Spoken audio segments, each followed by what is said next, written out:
follow up with you on more information if that would be helpful. So Senator, I have crank not this heard up. that. Mr. Chairman, I will have my team follow up with you on what information we have. Senator, I don't know. I do not know. We can follow up. Okay, do that. I can certainly have my team get back to you on any specifics there that I don't know sitting here today. I'm not, but let me just... How about moveon.org? Sorry? I'm not familiar with those specific cases. Just so you know, I have about 14 minutes compiled of Mr. Zuckerberg saying, I'll have my team get back to you. So I don't have a team. I'll answer any questions you have. Welcome to, is there any way for me to not be blinded?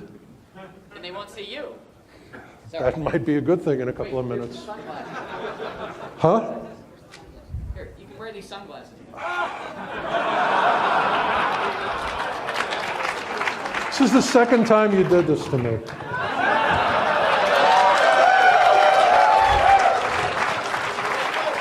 They go with the suit. I win the Spot the Fed contest. Okay. By the way, this is legit. Before I forget, since this is the last time I'm going to be appearing at Hope, these are legitimate. Number one, we're looking for an Android app programmer. Come see me afterwards. Number two, anyone who can get any of these horrible home wiretap assistants to respond to hello wiretap, I will pay $1,000 for the hack. I have a few witnesses here. I've offered. And number three, the new ebooks on Apple, on the iPad, you cannot get rid of the New York Times. I'd like to get rid of the New York Times completely, but you can't get rid of it on that. I would pay $500 anyone who can make that disappear from my iPad. The other thing, Bernie, where are you? You can see.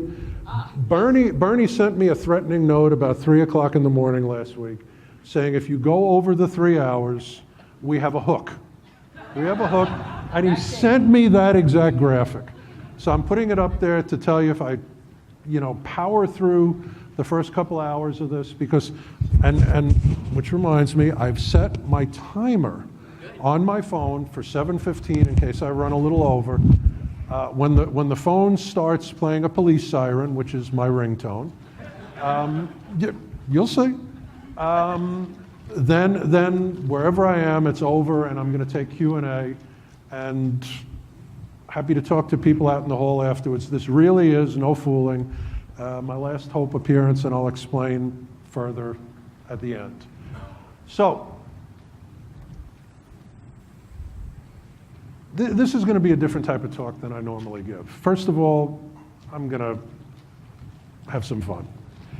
Not that I didn't have fun before, but I'm going to really have fun today. But more than that, I'm going to get a little personal. Every talk that I give anywhere, any instruction, whether it's for law enforcement or investigators, or I speak at a hackathon or anything. Sorry, let me try to get this. Can you guys hear me? Okay. Well, then you personally are out of luck. I always say one thing. I'm not going to try to tell you, I don't think this audience would do it anyway, but I'm not going to try to tell you what to think, but I am going to try to tell you what to think about. I'm going to touch on some very, very important issues. And I want to tell you, right now in the United States, we are really tap dancing in a minefield. Things are very, very bad in the United States right now. Institutions that we terribly need are being attacked. People who should have credibility don't. People who should have no credibility are now pundits. It is now not just socially acceptable, but the norm for people to be proud morons. You talk to people, you have an argument with somebody, and they say, listen, I know what I'm talking about. If they're debating with a scientist and the person says, listen, I'm a scientist. I'm the researcher that you're citing. They go, listen, Never mind. I know, secret conspiracy. What was it that InfoWars said? There's a colony on Mars of slave children set up by NASA. I'm not making that up. It sounds like one of my jokes, but that's really what they said on InfoWars. And Zuckerberg said, you know what? We consider them a news source on Facebook. It's unbelievable. America needs hackers, real hackers. America desperately needs hackers. People who can here's what hackers do. I don't care what anybody else's definition is. This is, in fact, what hackers do and are supposed to do. They're supposed to look at things, look at situations, look at information. They're supposed to take it apart, see what's at the bottom, and then report on that. That's what hackers do. That's not what hackers are doing anymore. I will tell you that in my opinion, the hacker community has turned into an adjunct of some of the most extreme political movements. And it's a terrible thing. It's a heartbreaking thing. I want you to know that I've spoken, and Bernie's my witness. I've spoken at every Hope conference. I was on a panel, the first one in '94, and then I spoke independently from '96. And if you want to see how people age badly, go back to '96 and look at my video. That was a hacker group. That was a different ethos. That was a different group of people. That was a different way of looking at things. I'm going to put some stuff up on this screen later, and you're going to understand why I'm separating myself from the Hope Conference. And it's not that I don't love you guys, I really do. There are people in this room that are practically family to me. Bernie fulfills an important role in my life. He's my late night Chinese food partner in Philly when I'm working cases there. Alex Urbelis, the guy with the scary mustache who was on before me, he and I work a bunch of tough cases together, and we put bad people in jail a few times a year, including lawyers. Eric and I have been friends for years. There's probably 50 people in this room who I've been closely involved with. And I can't affiliate myself with this association anymore, this organization. And I'll tell you why. And I'll leave plenty of room for you to get up and ask questions or tell me I'm a moron or whatever.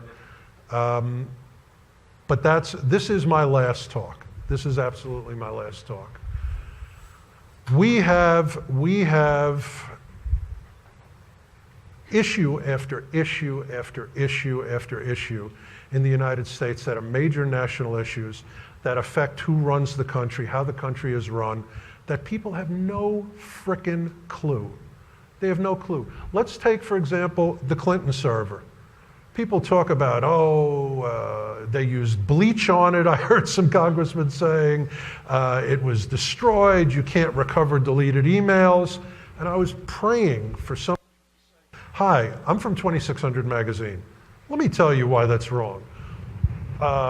Fake news, we're going to talk about that. Guccifer, people thought that Guccifer was a legitimate information source. Never mind that all of his IP addresses were coming from the GRU, Soviet, I'm an old guy. Russian military, same thing, I'm going to say Soviet military intelligence, the GRU. Never mind that he couldn't speak a word of Romanian. Never mind that he outed himself at one point. The press were clueless. What's an IP address? The DNC, DNCC, Podesta hacks, that everybody is furious at Assange. By the way, I'm the furthest you can get from an Assange, from being a fan of Assange. But everybody was saying, oh, this is terrible, this is horrible, this is targeted. Assange was actually doing what hackers do, releasing information critical for an informed vote. Where Assange was a bad guy was he was only releasing the information that was harmful to the Democrats. That's where he was a bad guy. But don't you think we should have known that the Democratic Party was submarining Bernie? Well, you can thank Assange for that. And if it affected people going out and voting for the Democrats, I got to tell you, I'm the only person in this room who ever actually investigated somebody with the last name of Clinton and built cases and won the cases, or won a portion of the cases. Nobody went to jail, but we got the result we wanted. And I want to tell you, as bad as Trump is, and he's not wonderful. He's not wonderful, and I say that as a guy who had hope for him. I got to tell you, even today, he's better than Hillary would have been. So, you want proof that the country needs hackers? Our choices were Hillary and Trump. We have 350 million people in this country. We have 350 million people in this country. Some of the most remarkable people are in this country. Some of the most remarkable people are in this room. And our choices were Donald Trump and Hillary Clinton. Explain that to me some. You can't, but try, please. Facebook and the elections, for 20 some odd years I've been getting up here talking about how people are pigeonholed, how somebody can identify what somebody thinks, what somebody feels, how data is a window into your soul. And then suddenly somebody who has no conscience whatsoever, I'm talking of course about Tom Thumb, also known as Mark Zuckerberg, you're shocked that this guy sold your souls and that somebody who was smarter than the other candidate used that information? That's what Facebook does. It identifies you. It talks about what you think, what you feel. We know that in this room. Our shame in this room is we ignored it. But outside this room, people don't get that. And that's why America needs hackers. I know that Alex was talking about domain names before. Somebody should look into Comey 2020. Why does this exist? Who registered this, for example?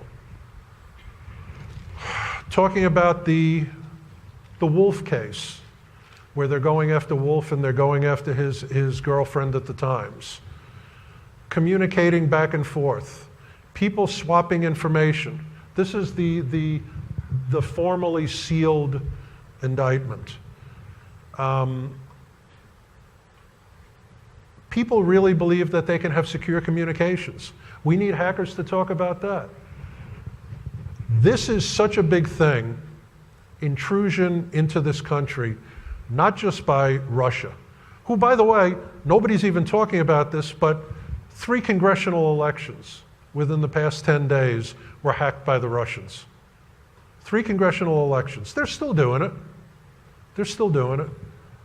We need hackers.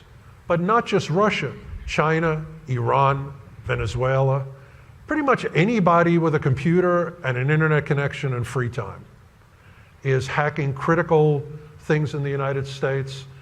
Okay, this is the perfect example. Somebody got a hold of all the confidential drone documents because the router in the secure location was set to admin. It's funny, but I got to tell you, it's heartbreaking. Expert, Putin can hack our midterm elections. You know what? As of yesterday, 3 congressional campaigns have suffered cyber attacks. We need hackers. Not just the elections, which decide what America does, who we are, how we can live our lives, kind of important, but infrastructure is being hacked. Power, water,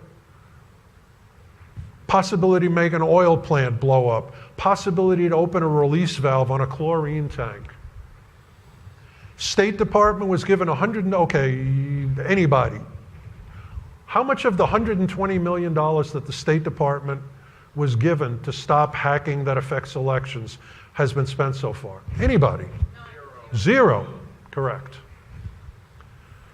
Putin and Trump meet in Finland This is all the hacks of Finland. It's Finland, so no hacks. Trump and Putin meet. I don't know, coincidence? Probably not. On my side of the world, 1/3 of all cases of cybercrimes, hacking, ransomware, cyber extortion, romance scams, cyber facilitated stuff, but 100% of all crimes have digital evidence and a digital component. 100% of all crimes have a digital component. And law enforcement and prosecutors' offices and victims and private investigators are desperate for guys like you and gals like you. Desperate, desperate. The amount of talent in this room that's going wasted. You want to do something good for the world? If everybody in this room did one frickin' pro bono case, thousands of people would be helped. Cyber facilitated crimes, romance scams, investment frauds, CEO scams, cyber extortion. Some of it is heartbreaking. People kill themselves over cyber extortion scams, 2 cases I've worked on. Cyber defamation. Gathering evidence. Everything, I'm going to be talking about the Internet of Things as I always do. Everything is generating evidence these days. But the average field investigator is clueless. They don't know to check the thermostat to see if somebody entered the room. They don't know, most of them don't know to check a Fitbit to see if there was actually a struggle going on or a rape occurring. The Austin bomber case, I don't know how many of you follow this. I put this up there because one of my offices is in Texas, and I'm going to be teaching on this next Friday in Texas. This entire case was broken by digital evidence. Gathering digital video, enhancing the video, getting a license plate, getting other identifying information, correlating the license plate with a cell phone, pinging that cell phone, seeing where the person was, seeing that it correlated to the bombings, then going to where the cell phone was now. I mean, it was an old style, low-tech bombing, but got caught with high tech. Drugs in the United States right now, unbelievable. You may not know it in this room because hopefully you're not part of that world, but I got to tell you, tens of thousands of people are dying in the US from drugs. A substantial portion of it, and by the way, more people than die in car wrecks now die from drugs. More people than car wrecks. Substantial portion of it, well, the bulk of it comes from overseas, but a substantial portion of it is facilitated by internet activity. 90% of the fentanyl comes from China. And of that 90%, the bulk of it is ordered on the internet. Black boxes. This is something that cries out for hacker activity. Black boxes are things that perform a function and you can't get into it. That's why it's called a black box.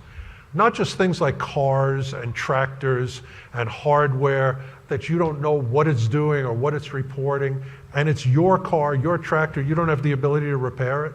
It's not like when I was a kid, you could have 5 guys would get together on a Saturday and work on somebody's car. You can't do that. You can't even get data out of the car. But the one thing that Manning said that I agree with is you have to understand the algorithms. Artificial intelligence and software programs are today deciding who gets credit, and we're going to talk about that, some crazy stuff in a second. Who gets to rent an apartment? Who's declared a gang member? By the way, the FBI says that juggaloos are gang members, by the way. So if you're a juggaloo, you are now a gang member. And coincidentally, juggaloo makeup is the only thing that stops facial recognition. That's actually true. You should look that up. It's the funniest damn thing. They did a month-long study and they figured out juggaloo makeup stops facial recognition. So the juggaloos are safe. But things like the value of a life, if the algorithm says you don't get a kidney transplant, you don't get a kidney transplant. If the algorithm says unplug grandma, they unplug grandma. If the algorithm says this person gets 20 years instead of 10 years, the person gets 20 years. And you can't argue against it. This person is a great guy, a great gal, doesn't deserve 20 years, the whole life in front of him. One stupid mistake, Aaron Schwartz. Aaron Schwartz facing 35 years in jail for downloading scholastic papers, 35 years in jail, and the algorithm says that's what he's facing. So he killed himself. Predictive policing, when it works, it's great. It's like watching magic. When it doesn't work, they swarm on completely innocent people. And by the way, Manning is a moron for saying that we should defund police. You know, that would be a great thing for America. You take 200,000 of the bravest, most committed, most decent men and women in America who are willing to run at a gun to keep a stranger safe and make your home safe and make your children safe. Yeah, let's get rid of those people. That's a good idea. Character analysis, I mean, black boxes are a gigantic danger, and we need hackers. We need hackers who find out what's really going on. This is an actual paper that's been adopted. Character-based personality judgments are more accurate than those made by humans. No. But this has affected hundreds of products. Predictive policing. Let's talk about fake news for a second. And by the way, this is my technique when I teach to law enforcement and investigators. I tell you all the scary, outrageous stuff up front, and then I show you the nuts and bolts of it. I get you so worried that you want to find out what's going on. It works for the cops. It gets their attention. I show digital officer safety, and then they go, "Oh, we better pay attention." So that's kind of what I'm doing here. No disrespect. This is an experiment. If it works on hackers, you know, maybe I'll try to sell you something at the end of this. I don't know. So fake news. I'm with Malcolm. That's why there's fake news. Because people want to influence you and get you to do things. And by the way, that's the only thing I'm with Malcolm on, but never mind. This is an actual statistic. Fake news is believed more than real news. Research it. Research it, don't believe me, but that's a fact. Fake news is retweeted 40% more than real news. And people are proud to be idiots. People are proud to be idiots. Astrology, Nostradamus, pyramids were built by aliens. Millions of people believe this. The Holocaust never happened. Hitler was running a deli in Argentina. The World Trade Center was there. I guarantee you there are people in this room who believe that the World Trade Center was actually blown up by the government because they wanted to have 20,000 troops die in Afghanistan and Iraq, I guess. The Illuminati, the Masons, the Stonecutters, if you're a Simpson fan. There are millions of people, no disrespect for any religion, but there are millions of people who believe suicide bombers go to heaven and spend eternity with 72 virgins. Personally, one virgin is too much. I mean, okay, I'm not going to say what I was going to say. Okay, this is a real thing. NASA had to actually hold a press conference and deny that it is a slave colony on Mars with kidnapped children. NASA had to actually hold a press conference. And for those of you visiting from out of town, there is not actual beef in New York City hot dogs. Okay, maybe a little beef, but it's like lips and tails. And anyway. Oh, and my favorite, our menu options have recently changed. They really haven't. Okay. In advanced investigative class, agents and investigators and detectives are told, you can tell the truth and still lie. Here is a description of the Wizard of Oz that actually appeared because somebody, God bless him, had a sense of humor. The Wizard of Oz. Transported to a surreal landscape, a young girl kills the first person she meets and then teams up with 3 strangers to kill again. Okay, that's really what happens in The Wizard of Oz. But it's not a particularly accurate report. Adolf Hitler, a decorated World War I veteran who killed his wife and then himself, had reportedly been despondent. There's a little bit missing in the middle there. But this is absolutely true. You can lie and tell the truth. And I got to tell you, folks, the press is doing it. The right-wing press, the left-wing press, the middle-of-the-road press. They're out of their minds. And okay, the computer's going crazy. I'm good? Okay. As long as it's still up there. The New York Times did, and by the way, they're outrageously behind the times. Not just the Times, but every paper. They print things as revelations that the people in this room knew 5 years before. Here's a perfect example. There was a gigantic article about 3 weeks ago about people being harassed by their exes through Internet of Things. Thermostats being turned up and doors locking themselves, and the refrigerator, the internet connected refrigerator, why you would have one, I don't know, suddenly like all the eggs going bad. So here's a 2014 Amazon review by a guy who talks about doing the exact same thing. And I've talked about this sort of thing at least 2 of my seminars here, and people have come to me with amazing stories. I mean, I learned at the last conference war bulbing. Wi-Fi connected light bulbs, Philip light bulbs, people using them, war driving and using them to get into the household system, which I'm going to talk about a little bit. I learned that here. Stuff that is on the front page of the New York Times today, you guys know 4 and 5 and 6 and 10 years before. Let me ask you something. Everybody says Snowden is a wonderful guy because he revealed that people can be tracked and defined by their cell phone metadata. Was there a single damn person in this room who didn't know that before Snowden? But that was a gigantic revelation worldwide, apparently. Not for a single person in this room. The world needs hackers. The world needs hackers.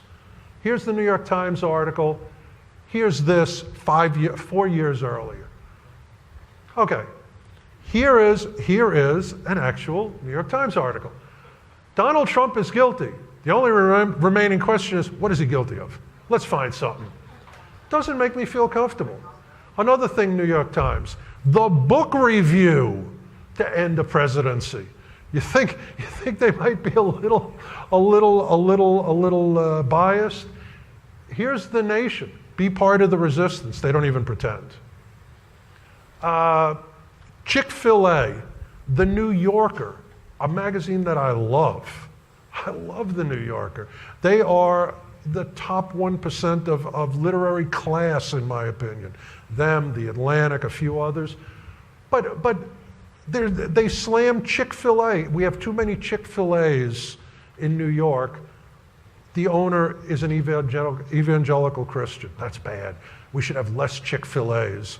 He's putting something in the nuggets, maybe, I don't know. But this is crazy. This is The New Yorker. This, as a guy who was an actual war crimes investigator and a bona fide Nazi hunter, I actually hunted Nazis, and unlike other Nazi hunters, I actually caught them and put them in jail and made their lives miserable. This is one of the most repulsive things I've ever seen. But this is Joe Scarborough, the famous NBC Joe Scarborough. I'm sorry that the Trump administration has created a vicious policy where parents are told their children are being taken to showers and never return. I don't know, you think this guy's slightly biased? And then you have the left-wing press that enables the Mannings and the Snowdens and the Assanges, which we're going to talk about. Before you think, oh, this guy's a right-wing asshat who is just knocking these people because of his politics.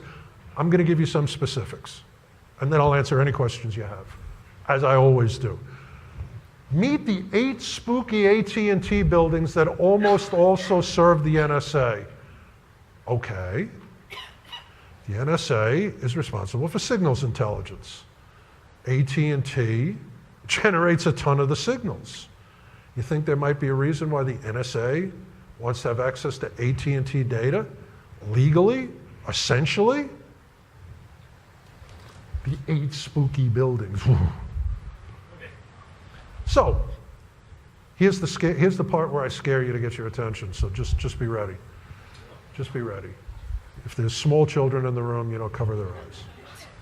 I call this fear not. Fear not. I hate the people who say, Facebook, Google, Twitter, they're gathering stuff. I don't break the law. I don't do anything wrong. I have nothing to be afraid of. You have no idea what you're talking about. First of all, you may have nothing to be afraid of today, but tomorrow, something that's legal may not be. Something that's acceptable may not be. Let me give you a few examples of how data that is meaningless today may screw you to the wall tomorrow. A couple of examples. And by the way, I put this up there. Whoever this guy, I can't pronounce his name, Mesej Sastiak. I know if you're in the room, I'm sorry I butchered your name. After the Facebook thing, he put up, I have 2 laws of privacy. And Rambam's first law is all data will be used for unintended consequences. And that's what happened with Facebook. It'll be used without your permission, without your knowledge. But if you put data out there, a couple of things. First of all, you lose all control. You can't get it back. Once it's out there, it's gone. And within a day, it's a million other places. But second of all, you don't know how it's going to be used. You don't know what you don't know. So, there are 72 categories of people that were declared by the US government in one document or another to be potential terrorists. People that talk about individual liberties, advocate for states' rights, those that want to make the world a better place, those that take action to fight against exploitation of the environment, those that don't think that they have to pay taxes, anyone that complains about bias, and so on and so on and so on. There are different government documents that have actually listed these people as potential terrorists. You don't know how somebody is going to interpret your beliefs. Okay, who remembers Operation Choke Point? Show of hands. That's why the world needs hackers. I wouldn't see a single hand if it wasn't this room. Operation Choke Point, for those of you that don't know, the Obama administration, second thing Manning was right about, they were way more oppressive than the administration that came before or after or ever. And one of the things that they did was they went to the banks and they said, you should unbank people who have businesses in certain areas. Every single one of the businesses were legal, licensed. Ammunition sales, cable boxes, coin dealers, credit cards, credit repair, dating services, debt consolidation, surveillance equipment, telemarketing, tobacco sales, travel clubs. The Obama administration did not like these industries and went to the banks and said, squeeze them. You never can tell. You can take wildly diverse pieces of information and extrapolate out to other things. There's the one that I always talk about that Volkswagen found when they were reintroducing the Beetle. They found that if you own a cat and you eat chunky peanut butter, you are 4 times as likely to buy a Volkswagen Beetle. Okay, so that's funny. First of all, it's funny because they're Germans. No, I'm kidding.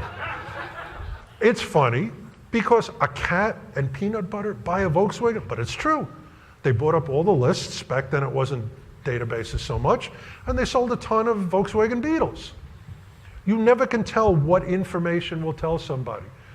During and by the way, this slide here is from 2010. long before the Facebook kerfluffle. Rove did it on the Republican side. He determined, for example, if you drink bourbon, you're disproportionately Republican. If you drink gin, actually it was all clear liquids, white wine, gin, vodka, stuff like that, you're overwhelmingly Democrat. They know, for example, the average American has 9 friends, drinks milk from the cereal bowl, eats 25 pounds of candy, et cetera, et cetera. This is how carefully they analyze, because it helps them accomplish things. Long before Zuckerberg, they knew if you like butter, white wine, fig Newtons, fruit-filled cookies, Red Lobster, Volvo, or yoga, you are more inclined to vote for Hillary. The funny one, of course, is bourbon, stuffed crust pizza, Fiber One, Hardee's, Fuddruckers, and own a gun, McCain. Because you're a grumpy old guy who can't go to the bathroom. That's why. But this is true. This is overwhelmingly true. And if I would have come to you and said, you tell me what you drink, I tell you how you vote. But it's true. Okay. This is true. People who believe in alien abductions are more likely to drink Pepsi. Okay. People who eat fresh fruit every day are more likely to buy expensive Canon cameras. People who, this one, I don't even know how they would ask this question. People who cut their sandwiches diagonally are more likely to buy Ray-Bans. Okay, why do people do this? Not because they want to get inside your brains. I want to get inside your brains. I'm a detective. They just want to sell you stuff. They want to target stuff at you. They want to get your eyeballs. They want to get your wallet. They are not Big Brother. But the information that they gather is very, very often put at the disposal of Big Brother or worse. Big Putin, Big Wang, which is a great restaurant in Chinatown, by the way, Big Wang's. Anyway. Are you going to default on your credit card? Well, Canadian Tire did a survey, and depending on what type of car accessories you bought, what particular bars you drank in, what services you availed yourself of, they were able to assign you something more reliable than a FICO score. Now, here's where it gets crazy. This is a new paper that just came out a couple of months ago. FinTech, financial technology, credit scoring using digital footprint. Everybody needs to listen carefully because this applies to you. More reliable than FICO scores. Android users are twice as likely to default on a loan than Apple users. I knew it. Those who purchase items through their mobile phone are 3 times more likely to default than those who make their purchases on a desktop. Type of email address used also matters. Those who use Yahoo email addresses are twice as likely to default, probably because they're 90 years old and they're dead, but that's a fact. Those who fail to use capital letters when filling out their name and shipping information for purchases are twice as likely to default. Purchases made between noon and 6 p.m. are half as likely to default versus purchases made between midnight and 6 a.m. It's because you're drunk, you don't remember ordering that piece of crap, and you're not going to pay for it. But these are used now for credit scoring. You don't know how the most innocuous, seemingly unconnected things are going to affect you. And yet, brothers and sisters, you put all your information out there. You tell the world everything. You just can't shut the F up. And you are killing yourselves and killing your future. You really are. So, how vehicle information informs credit risk. By the way, I'm just going to switch right to this because I drive a Subaru.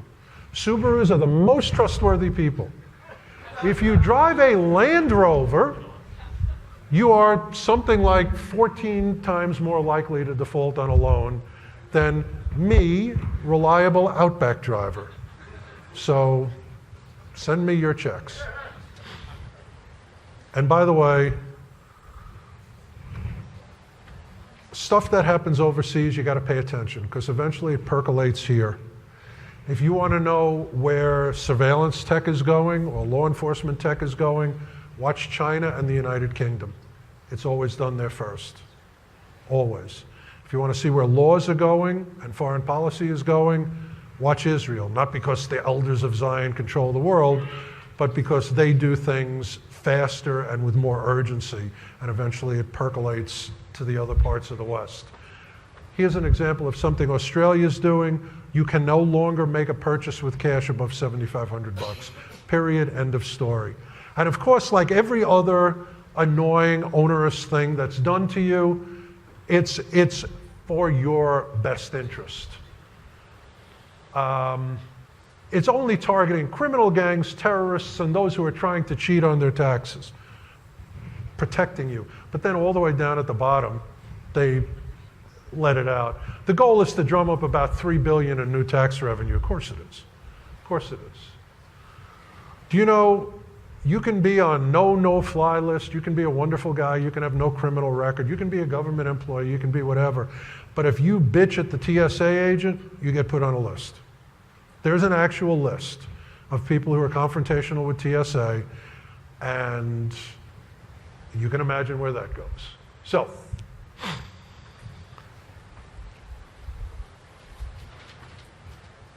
what I want to communicate here today, among other things, is that everybody in this room knows what's what. I'm talking about things, I'm compacting things, I'm perhaps giving some pieces of information that you don't know in particular, but everybody knows, everybody in this room knows that you are giving away your deepest, darkest secrets willy-nilly. You may not know exactly how you're doing it. You may not know that if you get a chunky peanut butter coupon and register your cat with the vet, that Volkswagen is going to start sending you marketing emails. But everybody in this room knows that you're basically giving the store away. You're giving away your deepest, darkest secrets. Facebook has algorithms that can tell whether you're depressed. Why? Because they discovered that depressed people buy more stuff. That's an actual thing. Google it. Well, don't Google it. DuckDuckGo it or something. But you know what I mean. The point is, and by the way, two things that I want to say. Since this is my last talk, I want to clear this up. I've had 3 comments repeatedly. Why do you put so many damn slides up there? Why do you wear a suit? And why do you mention gay people? 2 of those are stupid questions. The third one is not. I'll answer them all very quickly. I put stuff up there because I like to show my work, as they used to say when I was in grade school. And I want to give you guys a chance to look it up yourself. I don't want to sit here with 1 slide and talk and say, just believe me. So I show my work. That's the reason for 534 slides today. Number 2, I wear a suit because I was raised that you get invited to speak to a room full of people, you show them respect. I'm wearing a suit. Plus, I look damn good in a suit. Third of all, I do not dislike gay people. I support gay marriage. I've performed a gay wedding. I'm a marriage officiant. If anybody wants to get married on Monday, give me a call. Well, a week from Monday, I'll be out of town. But I mean, gay people have a right to be as miserable as everybody else. Let them get married. But no, that's an old joke.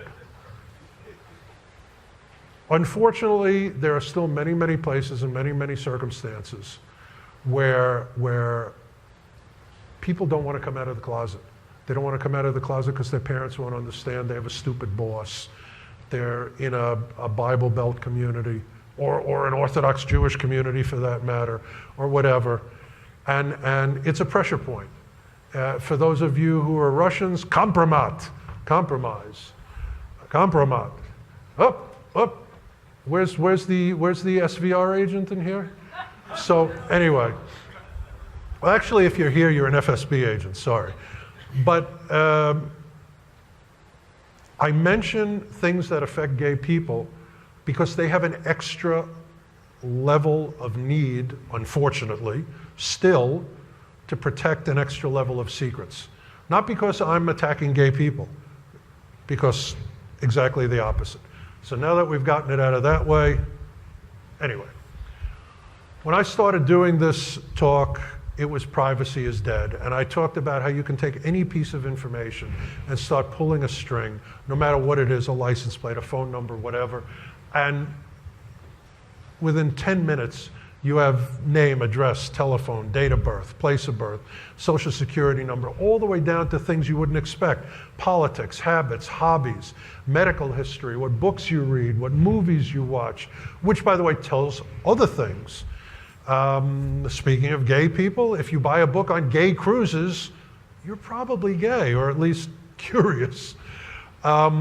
Businesses, companies, military, criminal history, finances, everywhere you've ever been for the past 10 years. If you look at the Wolf-Page interaction, the feds went and got 7 years of her phone and travel history and credit card history. I used to talk about Hoover's Law. I'm going to talk about it again a little bit today.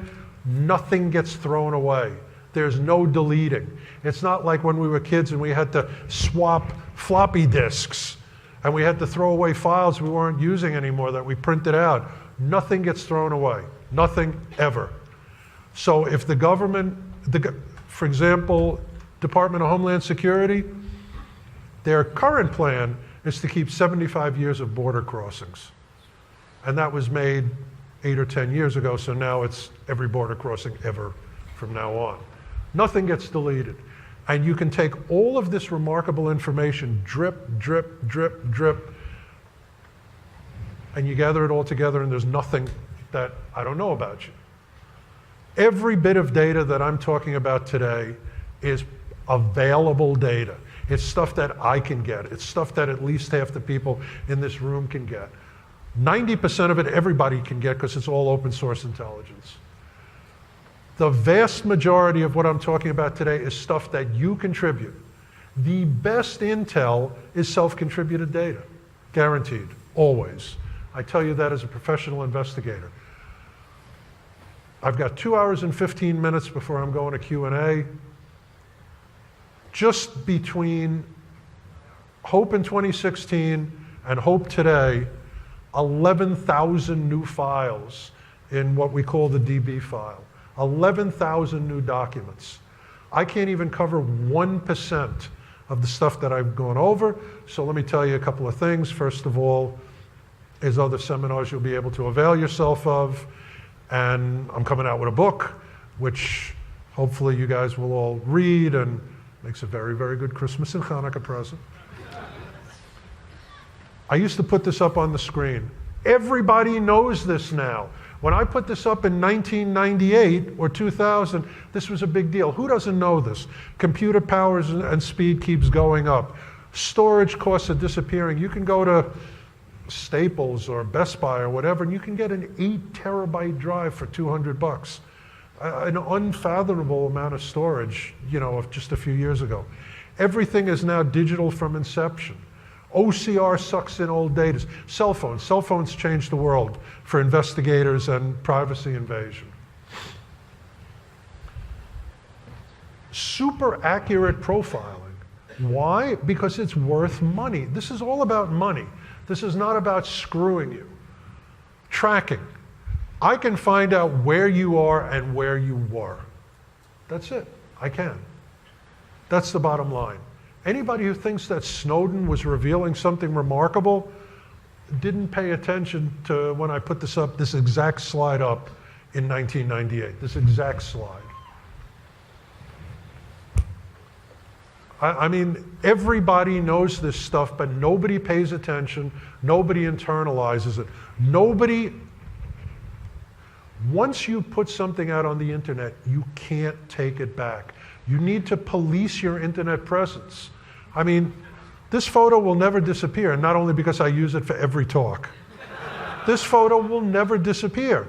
Grab this photo, and run it through TinEye or Google image search. It's in 20,000 places because the guy is just such a remarkable putz that it's a great picture. Anyway, that's a bad word in Yiddish, I take it back. Okay, and if you cooperate in gathering of data, even if you don't put it up, your friends will. You think these girls willingly posted this photo? You got to police your internet presence. This guy, he's a lawyer. He's a lawyer. If I was on the opposing counsel's team, I would walk in and go, "Is that you?" He's not going to pay attention. I put this up 10 years ago. I'm putting it up again because it's the key point. Forget about storage, forget about algorithms, forget about matching, forget about amalgamation and interpretation and extrapolation. The main thing that's changed is people just don't give a damn about their privacy anymore. And it's because they don't understand the risks. When I was a kid, if somebody revealed something they shouldn't, you would say, "Damn, I shouldn't have said that. You shouldn't have said that." Today, nobody thinks that way. And it's in large part because they don't understand the danger of what that information can be done. First of all, it's not just you talking on a street corner. It's you talking into a database. Everything goes into a database. Everything. Everything you do on Facebook. It's astounding to me how many people go on Facebook, think they're only talking to their friends. Every post, every photo you put up, every personal bit of information, every meeting, every dinner, every date, every life crisis. We're going to talk about Facebook in a little while. Here are the big five and dishonorable mention. Facebook is number one, bad. Google, worse, but it's because of the bulk of Google. They are the 800-pound evil gorilla. They are the rabid gorilla. Apple, Amazon, Microsoft, people don't know. Microsoft is clever. Microsoft got in a lot of trouble, including with the hacker community, in the 80s and in the 90s for being just, fascistic. If you used Windows, you could not get Internet Explorer off your hard drive. It was there forever. It phoned home. It reported everything that you did. It kept hidden copies of Microsoft Word, which it still does, but at least now you can find them. They're not invisible in an invisible directory. Microsoft is still out there doing terrible things, and then you have marketing companies, which we're going to talk about.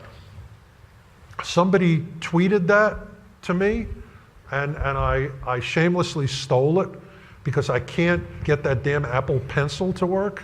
So I just stole it. Whoever you are, if you're watching this or if you're in this room, thank you, and I really will pay you for the rights to this. Sure. No, I really will. I really will.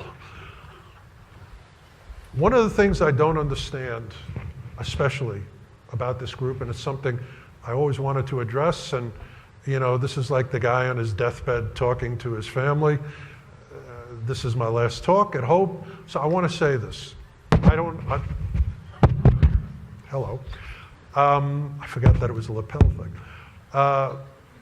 Here's something I don't understand.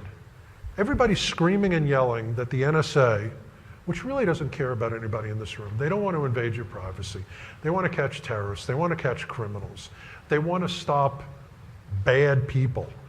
Russia, China, Iran, Venezuela, Cuba, pretty much everybody, from doing bad things in the United States. That's their job. I've been to the NSA headquarters. I've met a lot of NSA people, doing a project with the NSA Museum right now. And I got to tell you, they're not bad people. They're people who would love America and would make 97 times as much money working in the private sector. And they're working for the government because they're good people. You can disagree with my analysis. You can think that they go over the edge. God bless you. That's fine. I'm telling you my opinion, that the NSA is really trying to protect this country. And Snowden was very, very clever with his revelations. We're going to talk about that. He revealed something that he knew would piss everybody off. Does anybody in here talk about that he released information on our surveillance of North Korea? No. North Korea is a concentration camp with a flag. We damn well should be surveilling them. And to criticize the US government and reveal what we're doing is outrageous. Snowden revealed things that we're doing against narcotics traffickers. No, they're wonderful people. Their rights should be protected. I never understood that people were furious about the US government, who are, there's some pinheads. I mean, don't forget I was hauled off the stage here in 2010 by the FBI. And by the way, of the 6 agents, 1 went to prison, 4 got fired, and the 6th was transferred to the scuba team. And when he was transferred, I got a call, and they said, Ted Cacioppi swims with the fishes. And I said, oh my God, somebody whacked Agent Cacioppi? No, we transferred him to the scuba team. That's a true story. That will be in my book. So everybody goes berserk about the US government gathering stuff. But Facebook, that gathers on the average person, if I had a choice between all the privately held data in the world, or somebody would give me a direct jack into the T3 feed, or it's probably like a T900 feed, and that I would have access to CIA and NSA and FBI and Homeland Security and everything. If I had to choose between Facebook and the entire US government, if I had real backdoor access to Facebook, Facebook hands down. Unless you are an Al-Qaeda member or a Mafia member, that's who has your data. And the government is protecting people, and Facebook wants to show you cat pictures. So here's what I did to try to help you. I'm going to put up cat pictures for about 10 seconds. Hopefully you'll get your fill.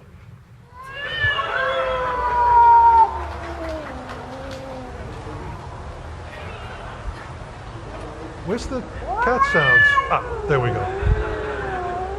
I have an endless loop here of a cat in heat. Probably that one right there. Okay. All right, so you have your cat pictures. Stay away from Facebook. But if that didn't do it, let me tell you about Facebook. Would you be comfortable sharing with us the name of the hotel you stayed in last night?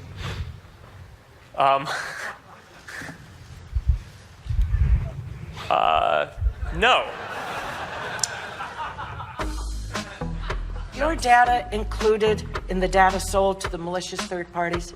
Yes. It was. Now, are you willing to change your business model in the interest of protecting individual privacy? Congresswoman, I'm not sure what that means.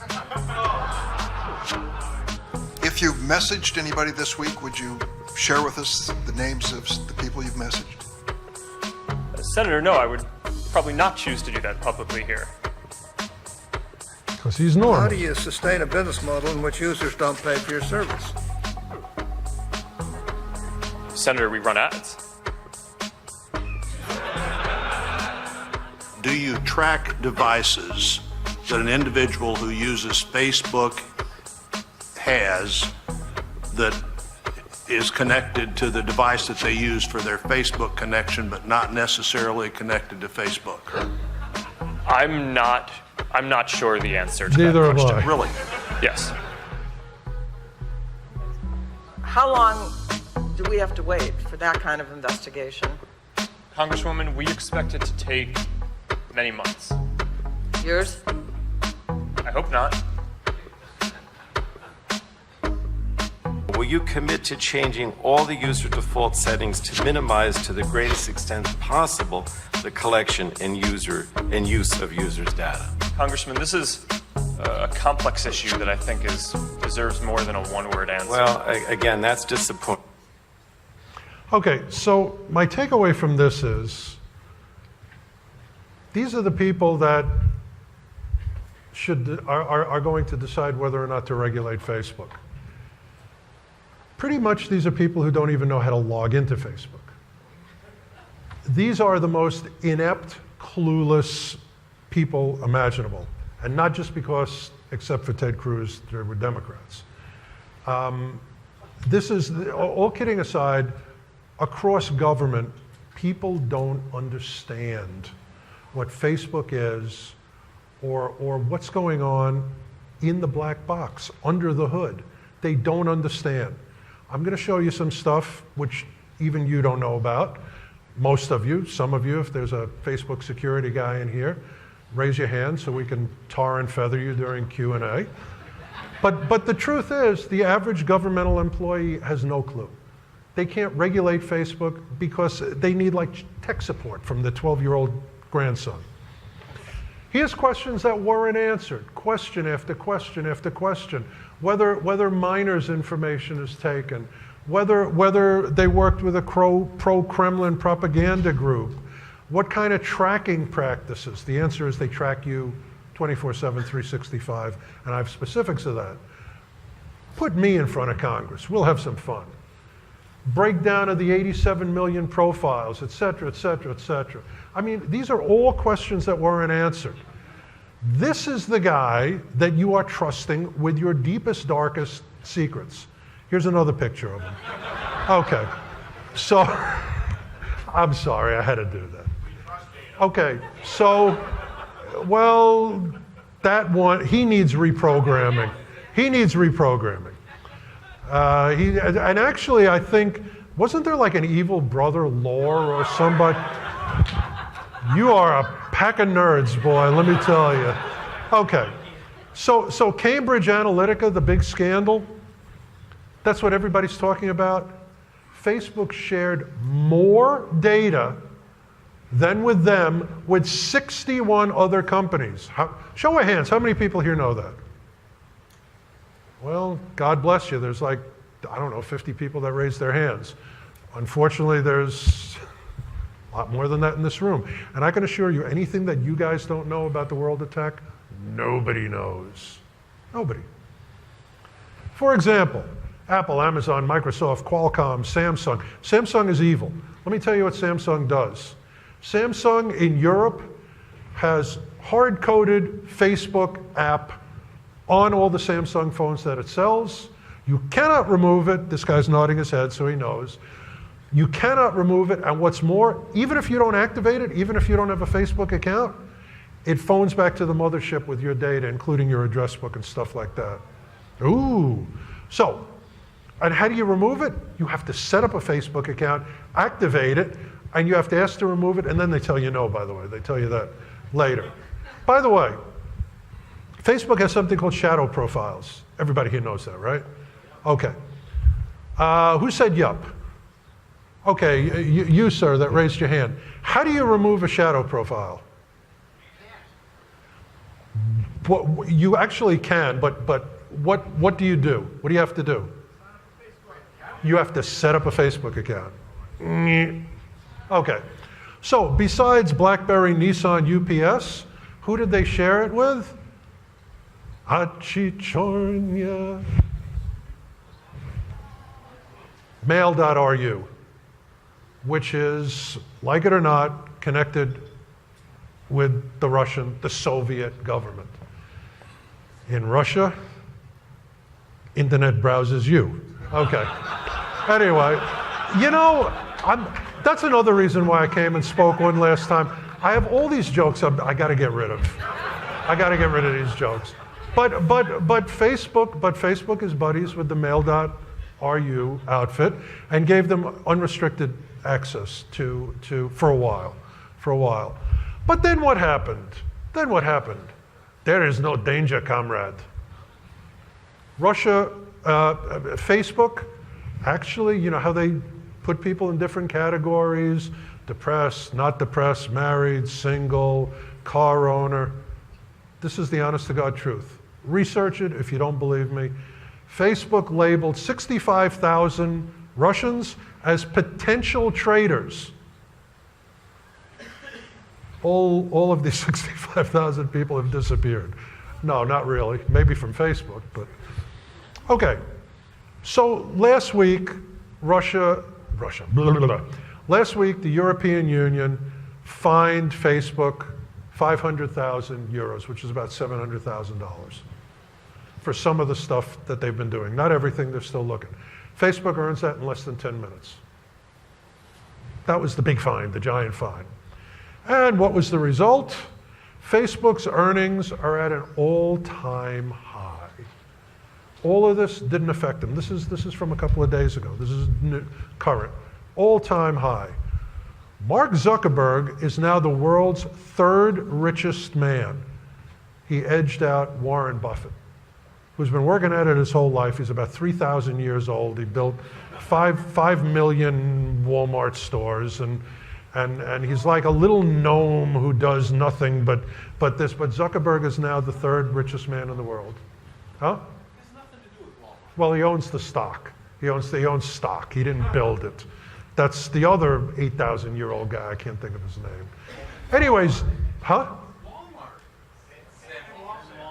Oh, Sam Walton. Walton, thank you. Sam Walton. His name isn't Walmart. It's Walton. I didn't say it was Walmart. Okay, anyway, Zuckerberg is now the third richest man in the world. And, I mean, he's still out there spying on what you type. Anyway, no, this is an actual photo. This is an actual photo. When I saw this, my friend had this and showed it to me. I said, you got to send it to me. I got to use this for. This is an actual photo. He's with his wife. I think he's looking for a second wife. They allow that in China. And all right. Let me tell you that this is actually something interesting to know, and very, very disappointed in Wired magazine. They killed this story when I was talking to them about it. Wired, if there's any of you Wired people in this room, shame on you, because this is a very, very important story. There is so much critical information on both Facebook and Google. We're going to talk about Google in a second. And if you subpoena them, they do everything they can do to resist giving the information. They make you get the subpoena certified by their local court in California, then they ignore it. You have to get an order to compel, then they ignore it. You get a contempt citation, then they respond, and they ask for 60 days to analyze it. I mean, they drag it out and drag it out and drag it out. There's instances where they've dragged it out by ignoring it and fighting it and whatever for a year and a half, 2 years. Sometimes they turn over info, sometimes they don't. If Alex Urbellis is in here, if you have any questions about this, he and I have gone after Verizon and Twitter and some of these outfits for information. They fight it like mad. We actually have a bunch of attorneys in California who are setting up something called the Facebook Google Subpoena Project, so we can actually get legal information out of them as permitted by law. But they show absolute contempt for everybody, and it's more complicated than that. I mean, there are people who are facing murder charges. There are people who've been defrauded out of their life savings and went from being a retired teacher to living in their car in one case, and Google and Facebook won't turn up data, won't respond to a legal subpoena, so they're bums. Here's Zuckerberg when he's asked for a subpoena. Hey, when he served a subpoena. Boil. Here he comes. Oh, brother. Okay, so that's Zuckerberg. Now, I put this up not so we can laugh at him, but I really believe this should give you a sense of who and what Zuckerberg is. Zuckerberg is no, he's not that short, but he's 5'7". You stop somebody in the street, how tall is Zuckerberg? I don't know, 6 feet tall. He spends his entire life staging photos. He does all kinds of trickery. I mean, people have written articles about it. This is I think, Gizmodo.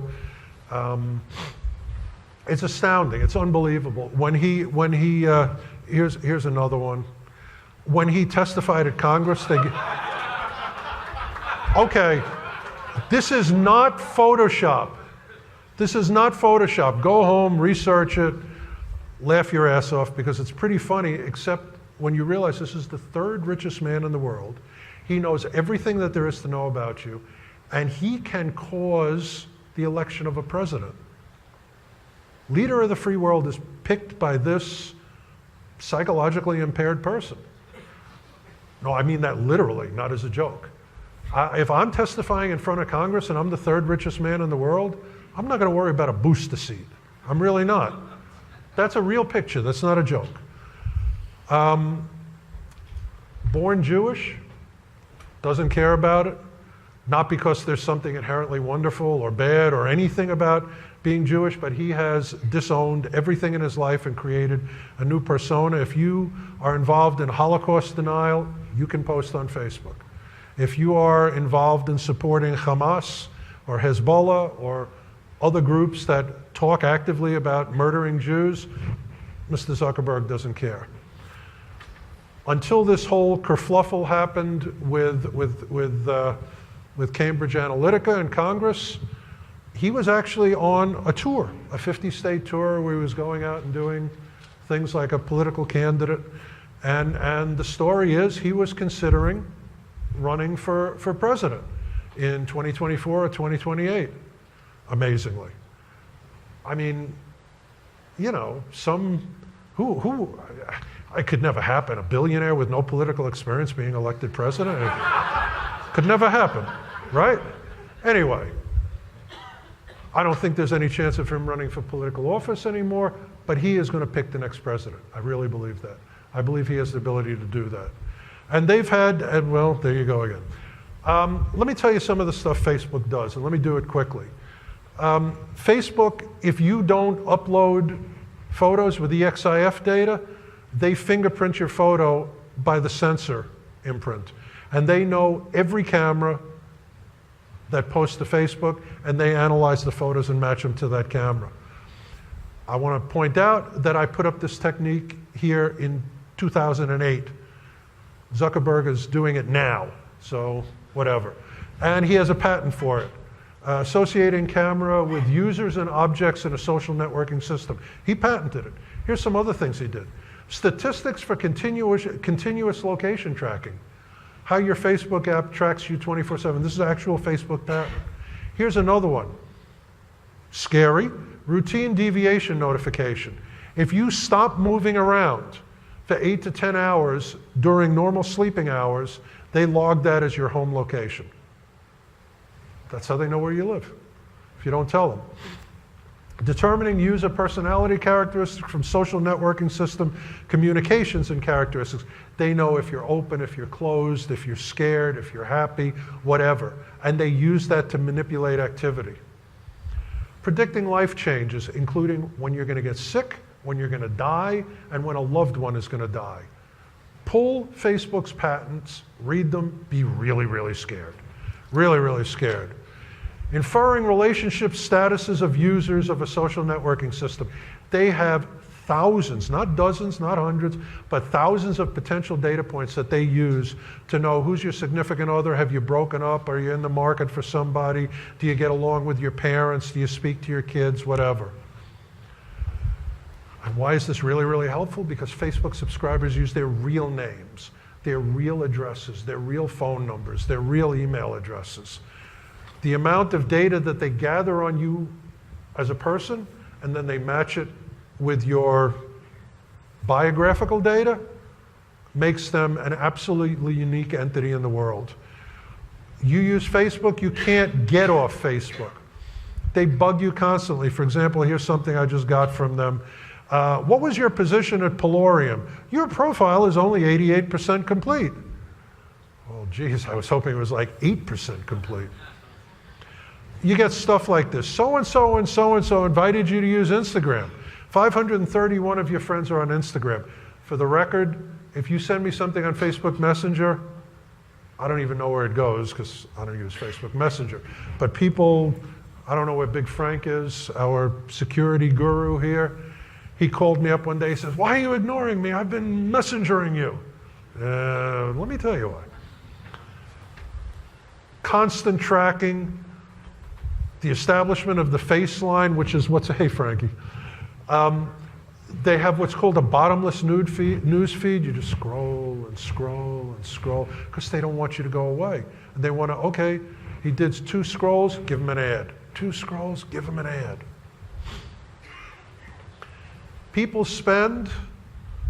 a ridiculous amount of time. They spend the equivalent at least of 1 work day every week on Facebook. I don't get it, but they do.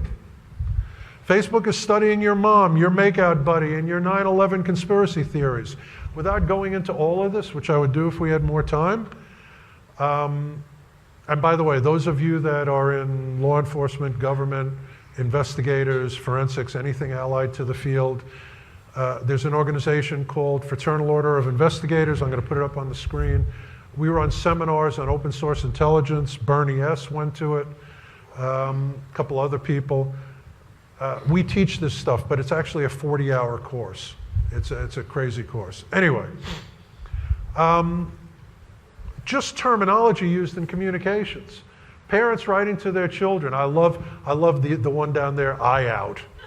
When you keep running with those scissors, you're going to take your eye out. Anyway, mommy, go shopping, sorry, I'm shocked, grandma. These all mean that the person you're communicating with is a family member. They can deduce relationships just from vocabulary. Okay, here's the example. Researchers were experimenting with your news feed to figure out about how humans' emotions work when we're physically apart. And by the way, they also purposely depressed people to see if they would buy more stuff, and they did. I mean,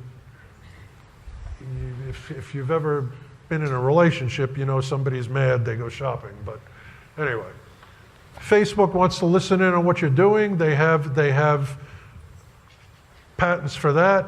It's always about money. They're doing this. They want to know as much about you as they can. They want to pigeonhole you in what's called partner categories. And let me give you an example. Well, you know what? Here's some information that Facebook gathers on users. Location, age, generation, gender, language, education, field of study, school, ethnic affinity, income and net worth, home ownership, property size, square footage, users who have an anniversary within 30 days, engaged, married, recently moved. There's 600 data points on the average Facebook user that they try to fill out. Shadow profiles on 800 million non-members, 800 million. How do you remove a shadow profile on Facebook? Well, you have to join Facebook to do it. And these are all things that they analyze. Shadow profiles, tagging, synchronizing, deleted postings, they keep them. And by the way, Facebook now, if you go to reply and you type something in, and you just don't even post it, they save that for 18 months. If you just type it in. Facial recognition, we're going to talk about facial recognition in a second. This is a 2008 slide that I put up when I gave the talk here. The big problem with Cambridge Analytica was if you opted in to their scam survey, you dragged all your friends and all their data into it too. Well, Facebook announced this in 2008, and I put it up when I gave the talk. So there you go. Facial recognition. Facebook's facial recognition is 0.2% better than the FBI's.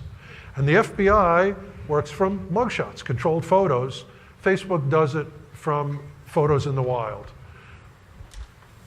This is Library of Congress. This is Facebook. 1 billion people, not 1 billion people, 1 billion photos are added every day to Facebook. 1 billion photos, 1 billion photos are added to Facebook every day. 1 billion photos. And people are idiots, so they post everything. Here's somebody who got angry with his kid, taped up his kid, posted it on Facebook. Not funny, horrible. Guy went to jail, correctly so, but he put it on Facebook. On the run for robbing a bank. Guy robs a bank, he poses with a bottle of Cristal and the stolen money. That's his warrant, and he's locked up. Okay.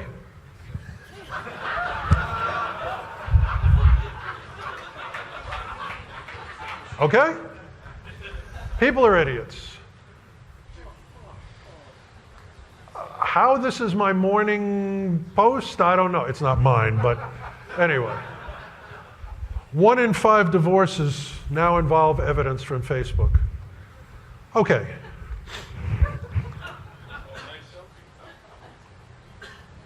$1 billion photos, the majority of them selfies, posted on Facebook on weekends. Selfies get posted on weekends, other photos get posted during the week. Now, by the way, I just want to tell you about this monkey, this really photogenic monkey.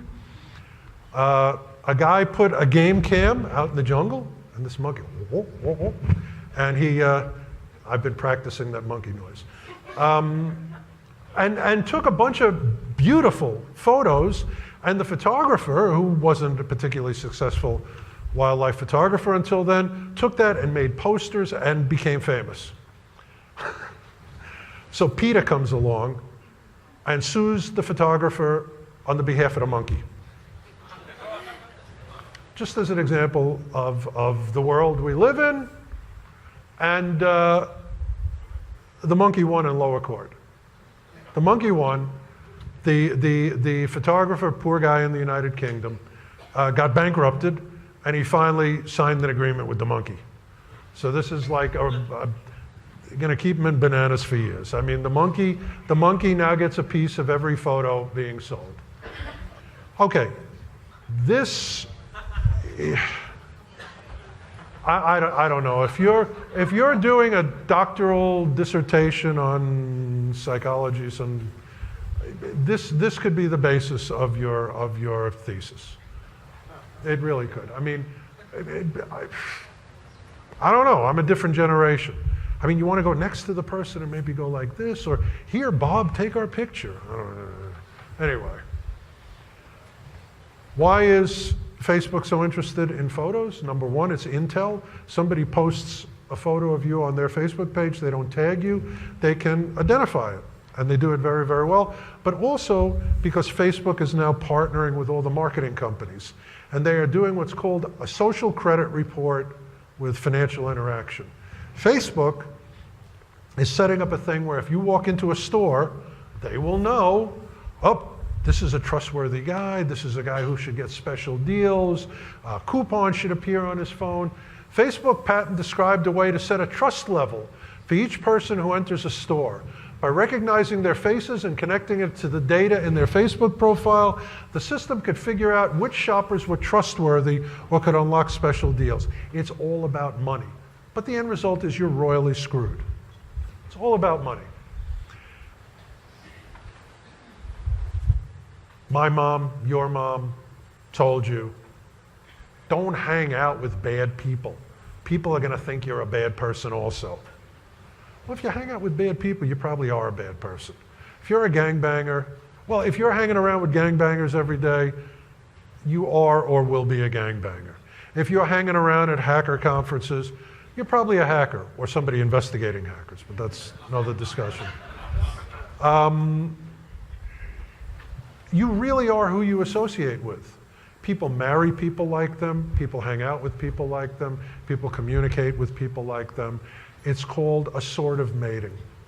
And even, by the way, even the zip code that you live in tells things about you. There's a phenomenal book that you should read called The Big Sort. People like to be with people like themselves. I mean, there really is a filter bubble and a confirmation bubble. And people have used Facebook, for example, there was something called Project Gaydar, where just by looking at somebody's Facebook page, these university researchers were able to tell if somebody was straight or gay just on the basis of who their friends were. I mean, not because the guy was wearing like a feather boa or something like that. Really who they associated with. And all joking aside, it really is that defining. Who you associate with defines who you are. Facebook is setting up a payment system. By the way, if you have sent somebody through Facebook money and you have not secured with a PIN code, there's a big problem right now with people stealing phones, immediately going to Facebook and sending people money. So If you've used a credit card through Facebook to send somebody on Facebook money, it's probably still insecure on the Facebook app. Facebook now handles billions of communications a day. Let me just tell you, these are two slides, this one and the next one, from an open source intelligence class that I teach. If you know the terminology, you can find any piece of information on anybody. You can find any person on Facebook. Here's in the blue is the desired person that you're trying to locate. He was an investigator named Stephen, used to live in Brooklyn, likes to scuba dive, went to John Jay, he's in his late 40s, give or take 2 years. This is the search string that will find that person. You can define it down. It's not just people who have backdoor access through apps. You can do that. Here's another one. Guy named Yuri, used to live in Hackensack, speaks Russian, worked at Columbia, he's in his early 40s, give or take 2 years. That will find him. And by the way, he has a Facebook user profile under a different name, and I found him. So there you go. That's the guy you're trusting with all your information. And that's an IM that he sent. People who trust him with information, he thinks they're dumb so-and-sos. But I don't want you to think I'm just picking on Facebook. Let's talk about Google. How many people who are torqued off about Facebook know that Google is letting app developers and third parties read your email? Show of hands. I think some of you are probably lying, but it's still only about 100 people. Should be everybody in the room. So allow me to tell you, Facebook is allowing app developers and business associates, associated businesses to access the contents of your email, supposedly anonymizing them, but believe me, if I have your email box, it'll take me about an hour to figure out who you are. CNET article, go to CNET and read all about it. Google now has so much information. Well, I'll tell you who they do give information to, pretty much only, is law enforcement, because law enforcement will go and start locking people up if they don't turn over information responsive to a warrant. North Carolina cops couldn't figure out who committed a crime. On 7 occasions, they hit Google with information subpoenas for location information, people who were in this particular area, people who searched certain things, and so on and so forth. And you know what? They were right, because you are what you Google. That's Rambam's law number 2. And I don't know if I put it in here, but for example, there was a 16-year-old girl choked to death in Florida. And before they killed her, the married couple that killed her Googled how to strangle somebody. Actual case, you can look it up. I think I have it up here along with their mugshots. There's another case. Guy wanted to kill his wife to collect the insurance. Smart law enforcement officer grabbed all the computers in the house, and in the undeleted search history, gunshot wound, right chest. And what happened? He shot his wife, shot himself in the right area over here, and then called the cops and said that some people invaded the house. It was a home invasion. They killed the wife. He fought him off. He's wounded. Come quick. Send an ambulance. And then he claimed on her insurance. And they found the Google search history. This is from 2006. Google is not just the search engine. Google is Gmail. Google is Google Docs. Google Voice. Google everything. Google has access to everything that you do if you're part of the Google ecosystem. And a lot of people are. Shifting your web searches to predict future trends. Let me tell you an example of something that Google does. Google wants to know where you are at every moment.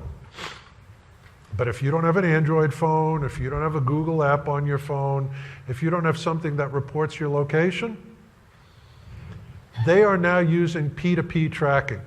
If there's nothing on my phone that tells Google where I am, but you and you and you have Google stuff on your phone, and they see the proximity of my phone to you guys, well, they know where I am. And this is an actual patent where they're doing that now. They're using other people's phones. Terms of service. Terms of service are an evil concept.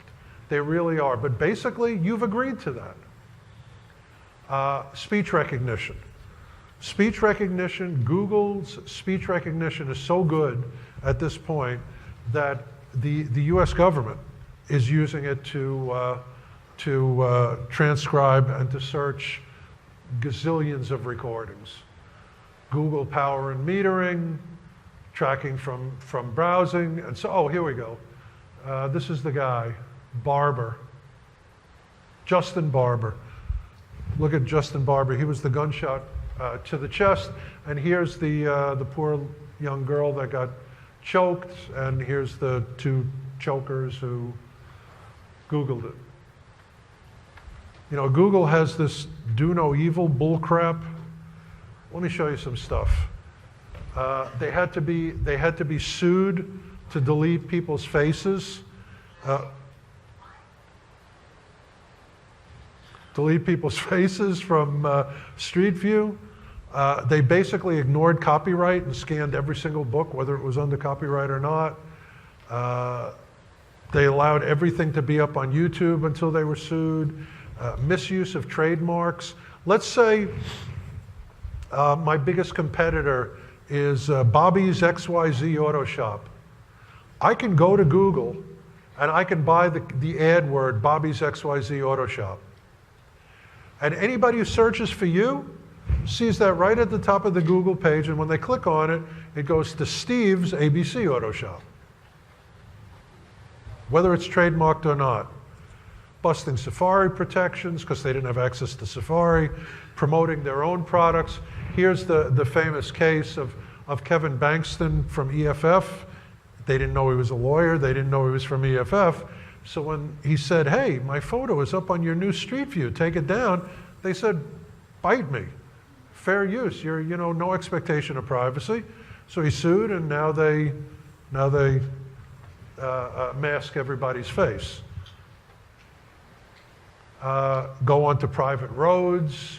Now, by the way, what's really interesting, Google Street View, they mask their own executives' homes. Not your home, not your home, not your home. Well, unless you're a Google executive. They go into private stores and they take pictures. Here we go, the copyright and so on and so on. In fact, Google is the 800-pound gorilla. They do whatever the hell they want. And they have absolute contempt for rights and privacy. I mean, Google was war driving for years and gathering node information. They got sued for $22.5 million. They make that in a percentage of a day. Here's the Google Street View camera. I'll just zoom in on that for you. I mean, they have absolute contempt. Now, here's what's fascinating to me about Google, and it aligns with what I brought up before about patriotism versus cat pictures. Google refused to assist the US government with something called Project Maven, which is artificial intelligence that would determine if something was a human or not, if viewed by a drone. Doesn't mean that person's going to get killed, but apparently Google said, we're not going to participate in this terrible warmongering thing. We're not going to do that. All of our employees are against it. And then 2 days later, Google plans big AI push in China. Okay. I've worked in China. I've done 100 cases in China probably. I'd spent a ton of time in China and in Hong Kong. And I want to tell you, nothing that you do in China stays your intellectual property, your information. Everything gets sucked out. So if they're developing AI in China, Chinese government, Chinese military is going to have access to it. Guaranteed. Guaranteed. Not because I say so, but because that's the way it is. They won't work with the US government that protects the rights and the freedoms that allow there to be a Google, but they'll give it to the Chinese. I don't understand the info community anymore. And I just put this up here. I talk to people about this all the time. If anything shows the contempt that Google has for the average person stupid enough to be part of their ecosystem, it's something called the all mail folder. Show of hands, how many people know what that is? Should be the whole room, it's not. It's a percentage of the room. Okay, so who wants to be my question victim? You. What do you do to delete a Google, a Gmail message? Very, very difficult. I don't know. It's an honest answer. He says, I'm not really sure. So here's what you do. First, you have to delete the message. It's deleted, right? You click on the little trash thing, it's gone.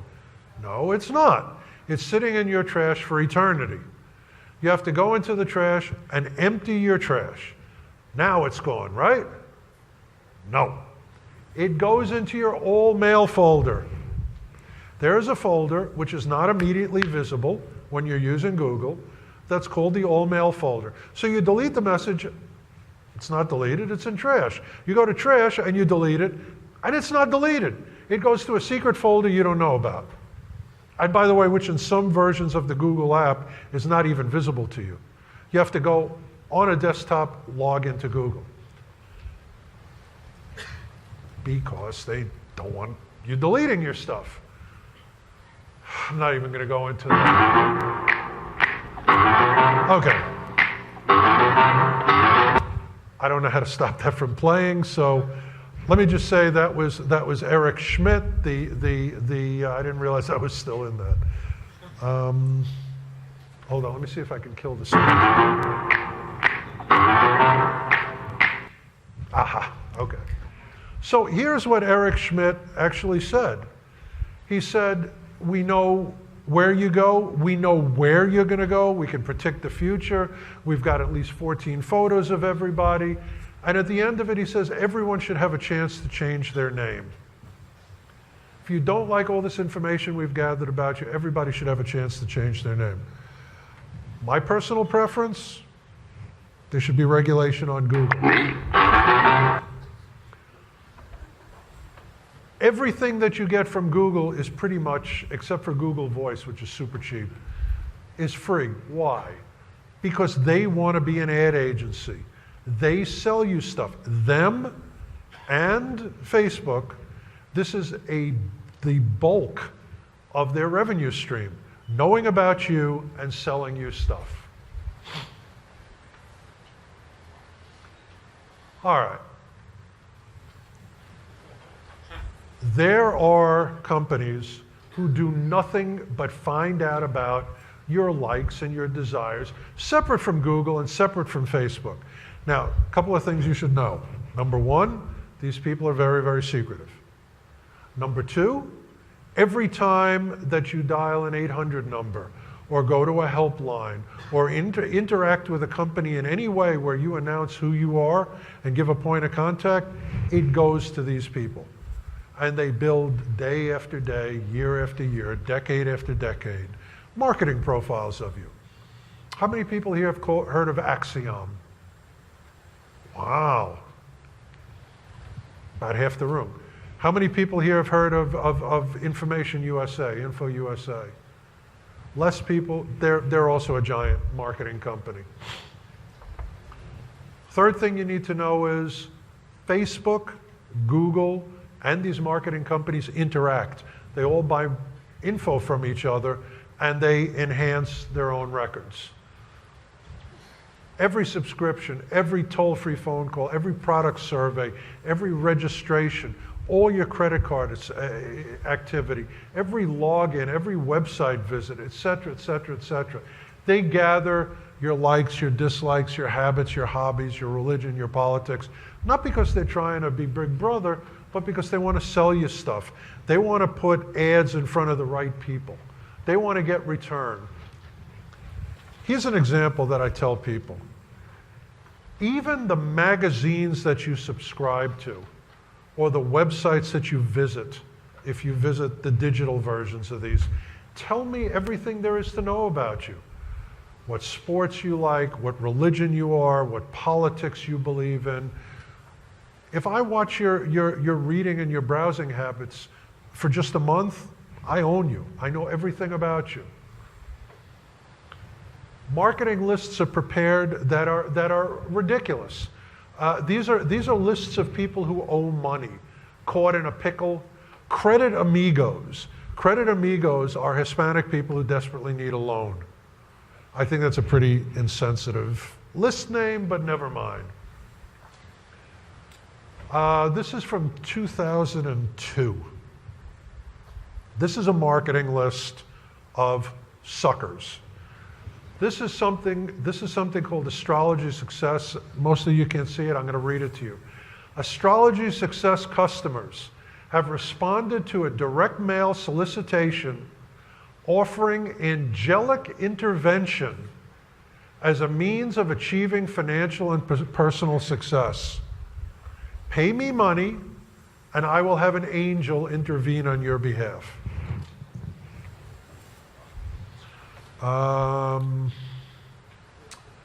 There's a number of, well, it's 55,000 people somewhere. Anyway, 55,000 people in that list. That's how defined they get. Book and magazine buyers, mature markets, so on and so forth. But this is all now digital, so it's much more effective. They have things like suffering seniors, elderly people with cancer. Oldies but goodies, 500,000 gamblers over the age of 55. Axiom shows that funnel for a reason, because what they do is they take info from direct mail, call centers, in-store, website, email, displays, mobile, text, mobile apps, social media, television, connected devices, custom media, and they feed it all into an entirely unique amalgamator, and they build profiles on people. What social network do you use? What kind of family ties do you have? Are you an adult with a senior parent? Are you an adult with a wealthy parent? They want to know that. Credit card use, gambling, investments, income, discretionary income. Are you an investor in stocks and bonds? What race are you? What ethnic code? What religion? Are you interested in arts, aviation, boats, celebrities? Are you particularly interested in Christian things? Are you an expected parent? What's your height? What's your weight? What's your gender? This is what they can generate on anybody. Are you an early parent? Are you in college? And they not only use this to sell people stuff, but fraud prevention, debt recovery. Do you owe somebody money? Well, if they know your house, your car, where you live, they're going to send the person right there. Fraud management, adherence to laws and legal requirements. Are you gay? Are you straight? And so on, and so on, and so on, and so on. Defining your personality and your beliefs and what you care about. I mean, all of this is stuff. This particular slide I've been using for about 10 years. Psychographics is now the big buzzword. Facebook was using psychographics and everybody, psychographics, what's that? We've been talking about this at Hope for a decade, or at least I have, more than a decade. Psychographics, micro-targeting. Micro-targeting means defining down so finely that if I come to you and I say, Facebook, I need every Chinese tap dancer in Iowa who drives a Buick. They can give me the 3 people that describes. And post my ad on their Facebook pages. The big sort, and so on and so on. There's outfits like Rapleaf, which are insidious. Millions and millions of records. Here's an actual profile. Person's in their mid-40s, white, married, a tradesman, likes sports, lives in a single-family house worth $1 million. Male, he's a Pisces, he has children, he has some college, he owns the home, he's been there 17 years, below average neighborhood, boo-hoo. By the way, there's his name, address, and phone number. Lifestyle, sports, plays football, likes NASCAR, yeah. Loves to travel, music, particularly R&B and soft rock, reads cooking books, reads about sports, owns pets, also has a motorcycle. There's pages and pages of stuff. Reading, gardening, so on and so forth. Collects coins, rob his house. Amazon is even worse. Amazon knows your name, knows your address, because they deliver packages to you, knows your phone number, knows your bank, knows your credit card, knows what books you read, knows what movies you watch, knows what other products you buy. If you buy a holster, you own a gun. If you buy a book on gay, LGBT travel, you're fit in one of those categories. Your purchases and your likes and your desires and your habits and your hobbies. And by the way, they even do stuff like they see what words you look up in their Kindle reader. Has anybody ever noticed you're reading on your Kindle and you stop at page 43 and you open the book for the first time on your phone and it opens to page 43? That's because Amazon is monitoring everything that you do when you interact with them. And now, Amazon, you're talking to them. Do you guys, do you folks remember when there was a news story about 3 months ago about somebody who freaked out, this woman freaked out because their Alexa was laughing at her, started laughing at her? Of course Alexa's laughing at you, because you're a moron. Because you spent $100 of your own money to put a wiretap in your home. It's always on, it's always listening. I'm laughing at you too. Not much, I'm actually worried about you. That's Amazon. Amazon listens so much they have audio evidence of a murder, which they won't turn over to the cops because people will suddenly go, oh, wait a second. That damn thing in the corner is listening to me all the time. So here's what you're supposed to do. I love this. This is from XCKD or whatever. Yeah. Supposedly, if you want to know if there's an Alexa in the house listening, you go, Alexa, order 50 gallons of cream corn. Alexa, confirm purchase. I love that. I mean, I agree. So, but Amazon's, your buddy. Jeff Bezos is your buddy. He's a nice guy. They made $5.6 billion profit last year. Paid no taxes. No taxes. Zero taxes. $5.6 billion. If you clean somebody's house and get $100, the IRS visits you if you don't pay on it. $5.6 billion. They sold tens of millions of the Alexi or whatever the plural is. Bezos is so wealthy, he has dozens of people working full-time to undermine Trump. Oh, by the way, he bought the Washington Post for cash.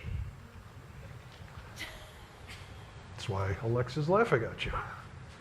Okay, I'm going to do this very, very quickly. Facial recognition. Facial recognition is the newest and biggest problem because people don't realize what photos report. They report where you are, who you're with, what you're doing.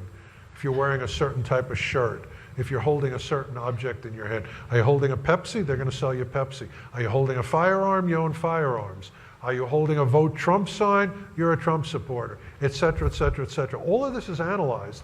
And a lot of the cameras have onboard analytics. By the way, sometimes photos are standalone. So what's his face here tried to declare bankruptcy.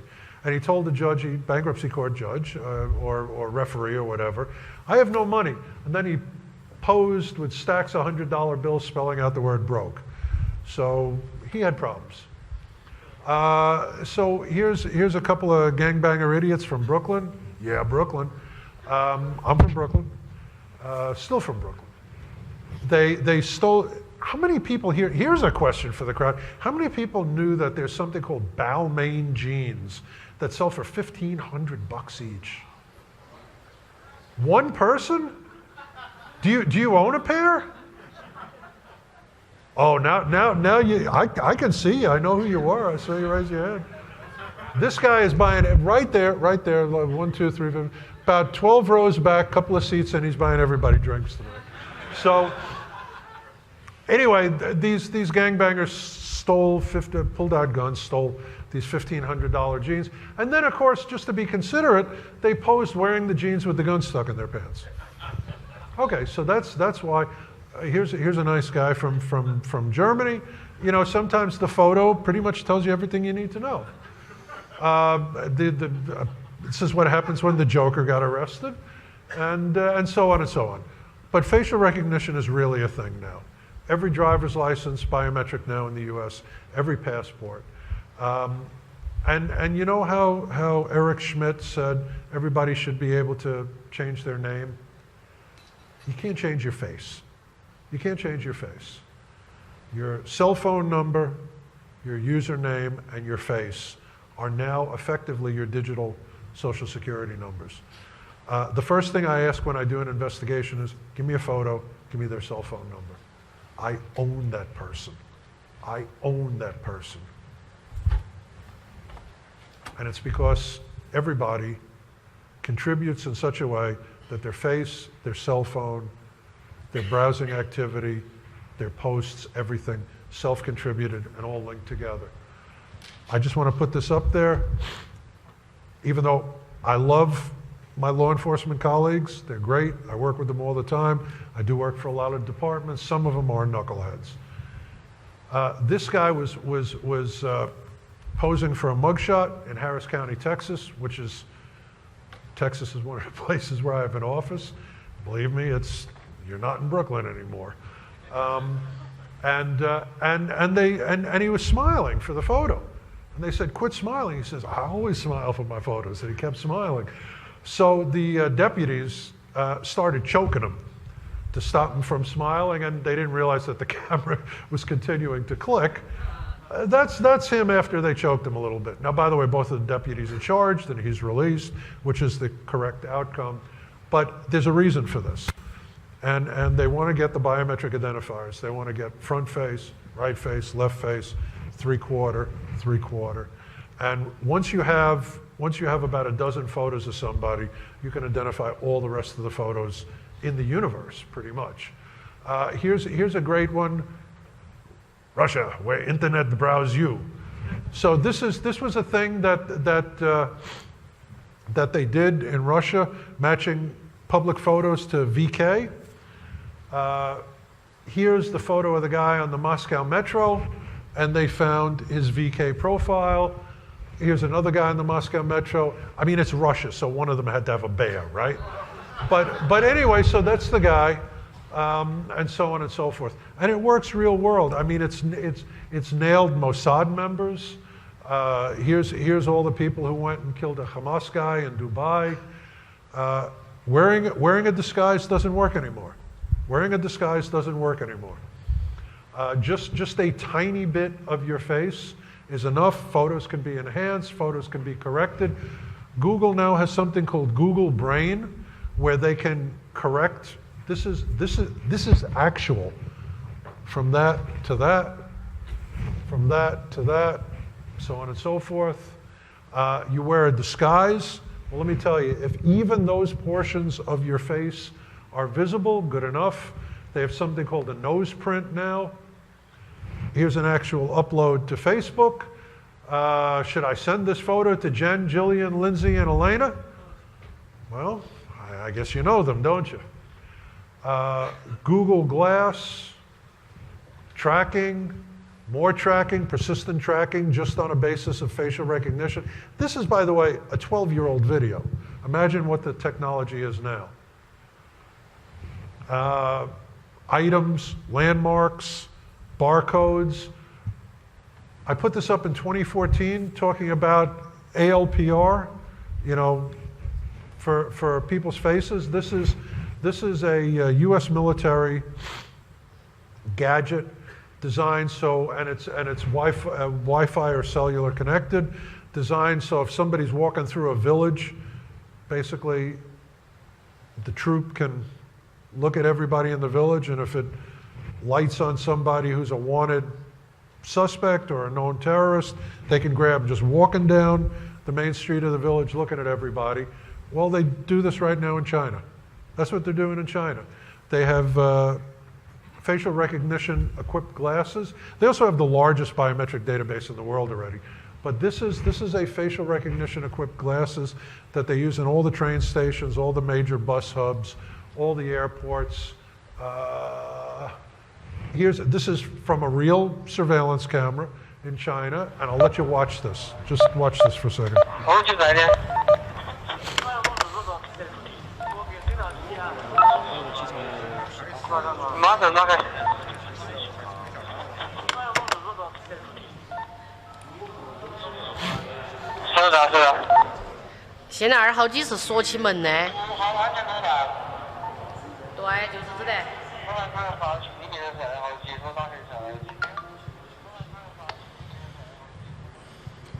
This is a BBC episode, by the way.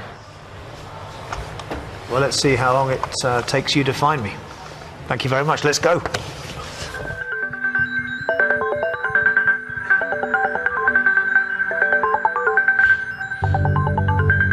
Now, by the way, the cameras in China are just like here. They have onboard analytics. To save bandwidth, what they do is they analyze the photo.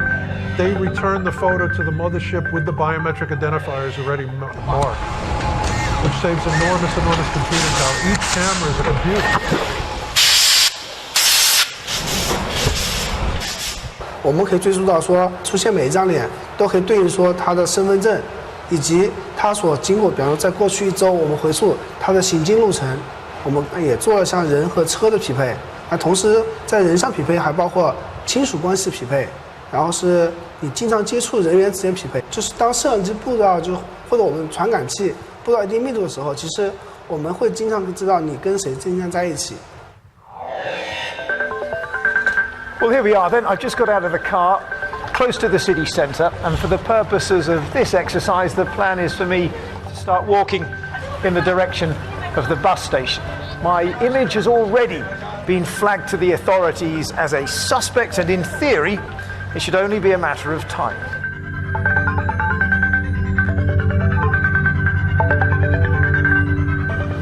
So already on this bridge, I can see 1, 2, 3 CCTV cameras. Of course, there's no point hiding from them. Just keep on walking. 可以呢，不一定非要从门里头通过，他就站在。哎，对，就是这里，就是这里。有没有看过？对，就是这里。Uh-oh. Right behind me, you can see just over my left shoulder there. Hello, guys. All right, you get the point. I mean, it probably helped that he was a honky, you know. Guai if I think is in Chinese. Is that right? Do you speak Chinese? Guai okay. Yeah, baby. All this information and multilingual too. Okay. So there are now smart glasses being made that look like actual glasses. There are cameras everywhere, and I mean everywhere. This is an old slide, but by 2008, there were 4.2 million community safety cameras in the Greater London area. Photos, everybody here I'm sure knows what EXIF tags are, but it's not just the EXIF tags anymore. It's sensor fingerprints and 101 other things. This is from 2008. This is a guy who actually was put in prison in the UK as a pedophile. On the basis of one of those sensor fingerprints, they tracked it to him. Let me show you some stuff with cameras. This is the Obama inauguration in 2008, taken with something called a Gigapan camera. This was the old version. You could zoom in on any portion of the crowd from just one photo and get their face. Go to Google Gigapan and see. How many people are familiar with what they call the fan cam? Okay, NFL has something called the fan cam where you can watch at home and zoom in on any location. I tried that, and what I did was I went to the furthest possible location right there from this photo, and that's one photo.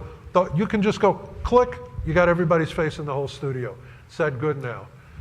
NFL camera's so good you can see the Coke in Bruno Mars' nose. All right. Watch this. This is a cheap crap Panasonic. Less than $1,000. Just watch this for a second.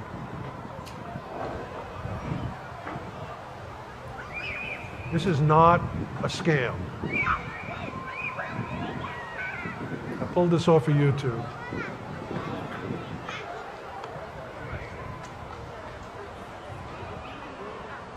This is a commercially available camera. You can go down the block to B&H or Adorama or wherever while you're here in New York City, and you can get this camera. Okay, here's another one. And that's before and after. Here's another one. This one is crazy. Watch this. Don't take your eyes away.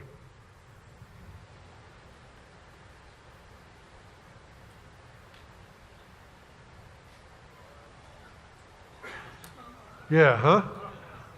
Okay. Canon has a 250 megapixel camera now. You can read the tail number on a plane, supposedly 10 miles away, 11 miles away. There's a camera that's out right now that I've seen the results of. It's called the Nikon Coolpix P1000, $900. It has a 24 to 3000 optical lens. 24 to 3000 optical lens, less than $1,000. This is the new reality. Right on the top of the Empire State Building, there's a camera that you can go on the net and play with. This is the zoomed in, and then you go further and further and further, and you can look in somebody's window in Queens. So, oh, there's the Coolpix 1000. Amazing, amazing stuff. Drones. When I'm working in Texas, I keep a drone in my trunk. If I go to a location where there's a barking dog or a big driveway, that curves out of the way, I just take the drone out of the trunk, costs me $185, pop it right up, look right into the house. As long as the drone doesn't go over the guy's property, I'm good. That's the new reality. Butterfly drones, hobbyist drones, used for sporting events. That's infrared. Tiny one. Look at this. That's a quarter. This is called the Harvard RoboBee. The tail is the antenna. This is 10 years old already. I mean, imagine that. Cyborg beetle, so on. Some guy. You want cats, right? That's for real. Hey guys, I'm Yaug. This is very sad. I'll be honest, I laughed my ass off. But it's very sad, and I apologize for being an insensitive guy from Brooklyn. Now an insensitive guy from Texas, which goes without saying. And just to give you an idea of the penetration of drones, this is a guy who was being cheated on, and he had the drone follow his wife. And he caught her. Watch this. This is for real. Hey guys, I'm Yaug, and recently I found out that my wife's been cheating on me. Yep, great, right? Yeah, I caught her meeting a guy only a few blocks from my home, and I got it on video. Here's the video. All right, so we're going to pick this up right here. She leaves our home, and she's going to end up walking all the way down here and around to the CVS parking lot up there. I'm going to fast forward it, even though it's in fast motion. Otherwise, we'll just be here forever. It'll be a long, boring video. Right here, where she's walking this way, usually she walks this way to go to work over here. So when I first saw this, I knew something was up, and I started to get a little bit upset.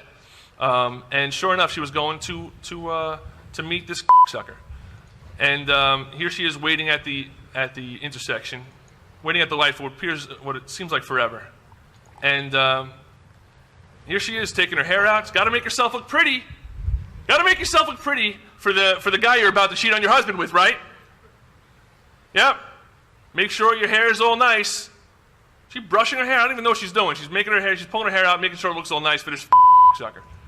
Now she walks across the street, and this guy is hiding behind the CVS. That's and her at the as soon as bottom she gets right here, there. he's going to come out. So I'm assuming she's on the phone with him. That's the only thing I can assume. Because watch, here he comes. There he is. There's the guy that my wife is cheating on me with. My wife of 18 years. And watch, if you watch carefully, you're going to be able to see 18 years go right down the fucking drain. Watch. If you're not paying attention, you might miss it. Here it comes. There it goes. Boom. 18 years.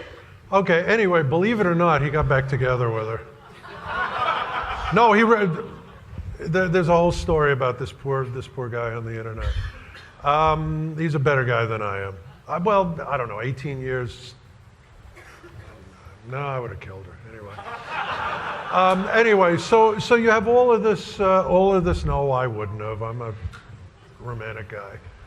I would have taken her out to dinner and killed her. No. So all of these are things that are being integrated with cameras, and there's Google again, of course, DeepMind, the same thing that is enhancing photos, now has a lip reading computer. This is old, 36 million faces a second. In fact, you can do the entire population of the United States a biometric search in 2 seconds flat, in 2 seconds. It's so good that it can even be used commercially. This is this is an app for sad people on the App Store. If you want to increase your chances of getting a date, you can there's certain bars that have cameras that are partnering with this app, and the camera does facial recognition to determine how many males and how many females entered the place. And you can check, and I want to go to Zella's. Okay, it's 90% full, 58% women, only 42% men. Hey, you got a shot. So this is an actual app on the App Store called SceneTap. And I'm going to zip through this. This is all stuff. Basically, you can do it from distance, emotion reading now, eye tracking. This is stuff that a lot of times now the chat, when you say when you chat with user help, it says, will you turn on your webcam? It's not only because they want your picture, which is creepy, it's because they want to detect what emotion you're displaying now. Even the U.S. government is using it now. They've got a machine at the Nogales crossing called Elvis. And if you already are properly identified, you have like a global pass card, Elvis will ask you some questions. And if Elvis decides you're telling the truth, you get in. If not, Elvis sends you for secondary screening. It's so good. You know how the terrorists you see on the news, they're either wearing the black masks or the keffiyeh, and they're doing the victory sign? Well, the university in Jordan can now do biometric identifiers of the victory sign and go, oh, that's the guy who shot up the other place. Anyway, by the way, they now have something butt identification. Butt identification, as I told you last time, this was rigorously tested by the Kardashian sisters. And no, I shouldn't go there. But anyway, this is actually the saddest thing. It's a chair that hugs you, and it knows who you are by your butt, so it knows how to interact with you. So there's even butt identification. Now here's the creepiest thing. This was developed to catch pedophiles. And after this, we're going to go into one other thing, and then Q&A, and I believe it or not, Bernie, wherever you are, believe it or not, I'm on schedule. The small children grabbed by pedophiles, it was always believed that there was a way to somehow get a reflected image of them in the cornea. And here is an actual test, Department of Psychology, University of New York, et cetera, et cetera.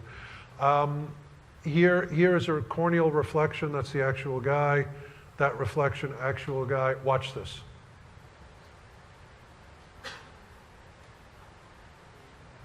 Actual zoom in on a picture. Whoop, I don't know what I just did, but anyway, the point is you can't get a new face. I'm going to zip past a lot of this stuff because I want to, well, let me just, I'm not going to zip past this. I'm going to take about 2-3 minutes on this. Cell phones are the big game changer. You have your entire life, your entire personality, your location history, your current location in the cell phone. And people are shameless about gathering this information. All of this is from 2008, by the way. This entire section is from 2008.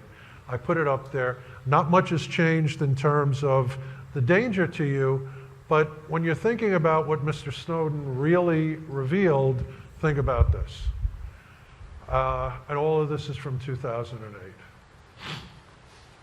There's other trackers now, iPhone. We're going to talk about the iPhone in a second. Android, Windows, especially Windows 10, terrible.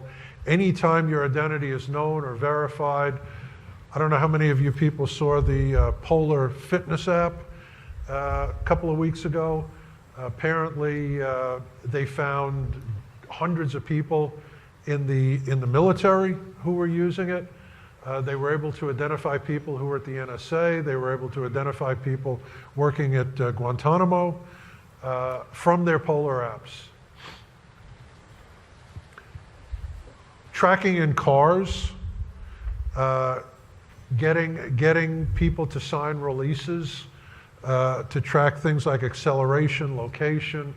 And by the way, it amazes me how little people value their privacy and confidentiality of information.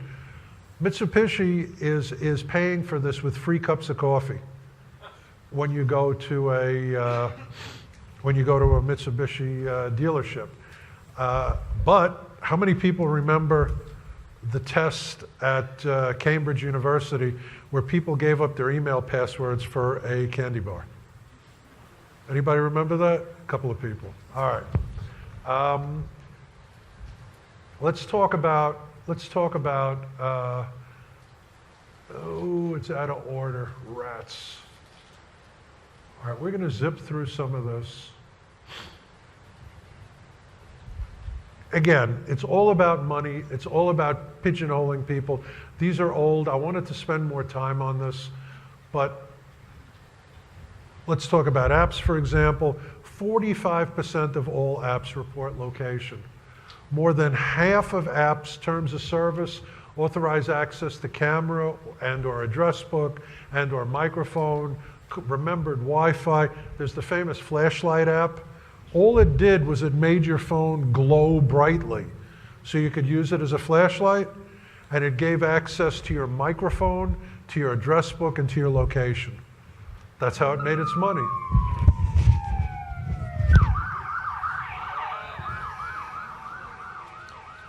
Okay, I have to finish this in 8 minutes to do Q&A.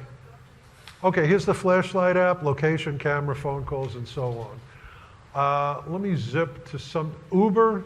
Uber's the devil. Uber tracks every single vehicle, but let me tell you something else Uber does. It tracks you for 30 minutes after you get out of the car. And on top of that, it now is using artificial intelligence algorithms to determine not just from congestion pricing, but how much you're willing to pay. It determines if you're drunk and you really need a ride, and that's in here somewhere. Oh, come on. All right, we're going to pass this stuff. Basically, just take my word for it. Your cell phone is giving up your location and activity in a shameless way. And by the way, I mean everything from if you tweet from your cell phone to if you post on Facebook, if it grabs your location data, if it grabs your camera fingerprint, any of that stuff, there are companies that it's called LAAS, Location as a Service. And they grab your cell phone, they grab where your IP addresses are located, everything that you do, and amalgamates it all together. By the way, I mean, anybody can do this. I've done it. Here's a ping that I did in a case. I did this. Located a cell phone, no problem. iPhone and Apple. Again, Mr. Snowden really didn't reveal much, and we're going to talk about Snowden in a second when we get to my goodbye. But everything that you do on a cell phone tells me something about you and gives more information, each interaction. Are you buying a cup of coffee somewhere? Are you getting mobile coupons? Are you comparing products? Are you banking online? Are you getting a repair? Are you renting an apartment? All of these things related to apps. This is a warning that I put up in 2012. I mean, it's all about iAds and marketing. Let me tell you a couple of things about your iPhone. First of all, every time that you use Siri, I would hope that you know that your interaction with this supposed female is processed at the mothership. It goes to Apple, and they save all of your communications with Siri, and it goes towards your profile. That's a fact. Again, users' precise locations, that shares it. And they know so much about you that they index on the new iOS your current location plus your work, your home, getting in the car, it knows your car, getting out of the car. All of these things, cell phone is a loyalty device, payment device, barcode reader, all of this tells more and more about you. But let's talk about the sinister, sneaky stuff that they did with the new iPhones since early 2017. There is, in your iPhone, first of all, you have a hardwired battery. You cannot remove the battery.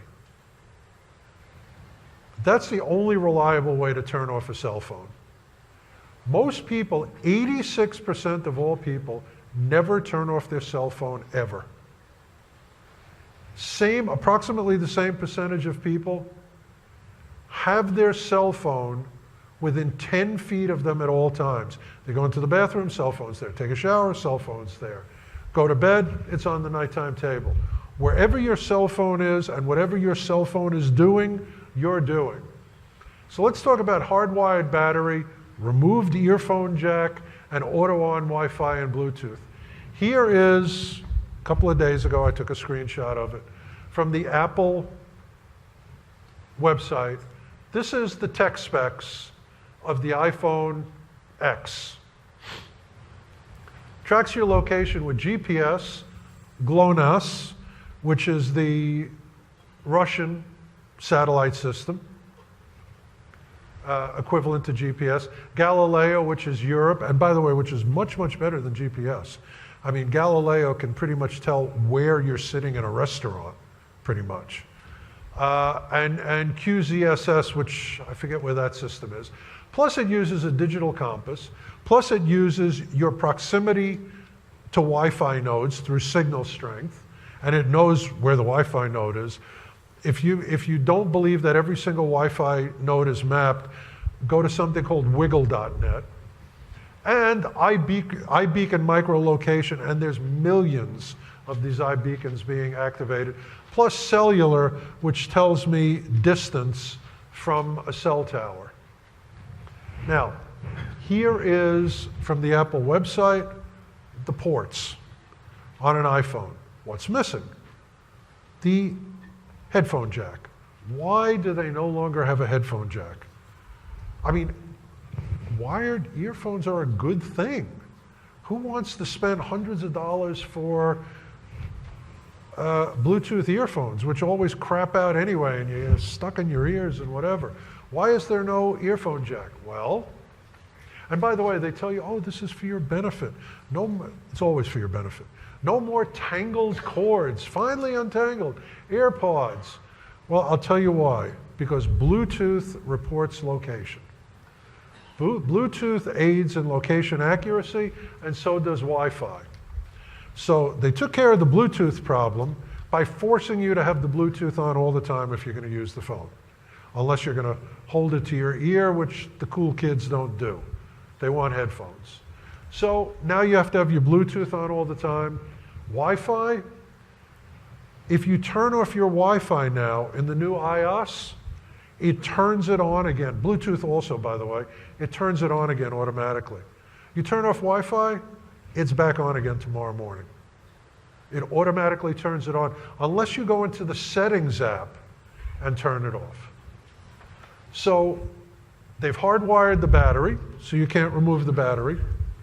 They've made it pretty much mandatory that you leave the Bluetooth on, and they turn it on anyway, and they automatically turn on the Wi-Fi. This is all for tracking and data gathering. All for tracking and data gathering. Now, by the way, if you think Apple's wonderful, they just turned over all the encryption keys to the Chinese national phone company for iPhone users that are in China. If you think that's a good idea, you haven't been paying attention to China. I love that. Okay.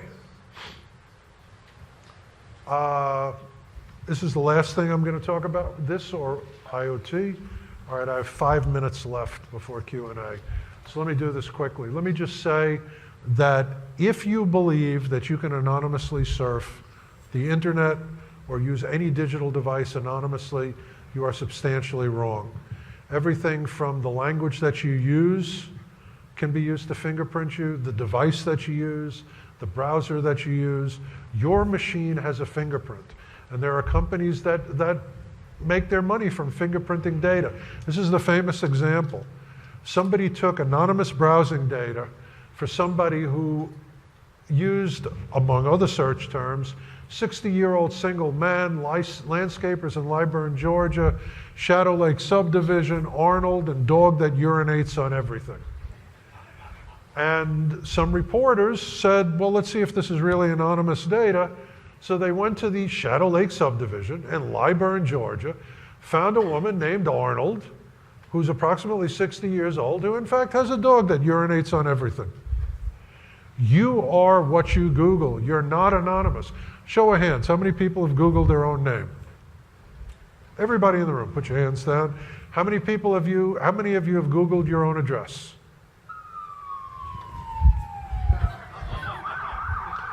Okay, I'm not allowed to ask that question. How many of you Googled your own social security number? There's some hands up. Yeah, I'm doing it right now, okay. Remote physical device fingerprinting. This is a thing. Your cell phone is fingerprinted. Your laptop is fingerprinted. Your iPad is fingerprinted.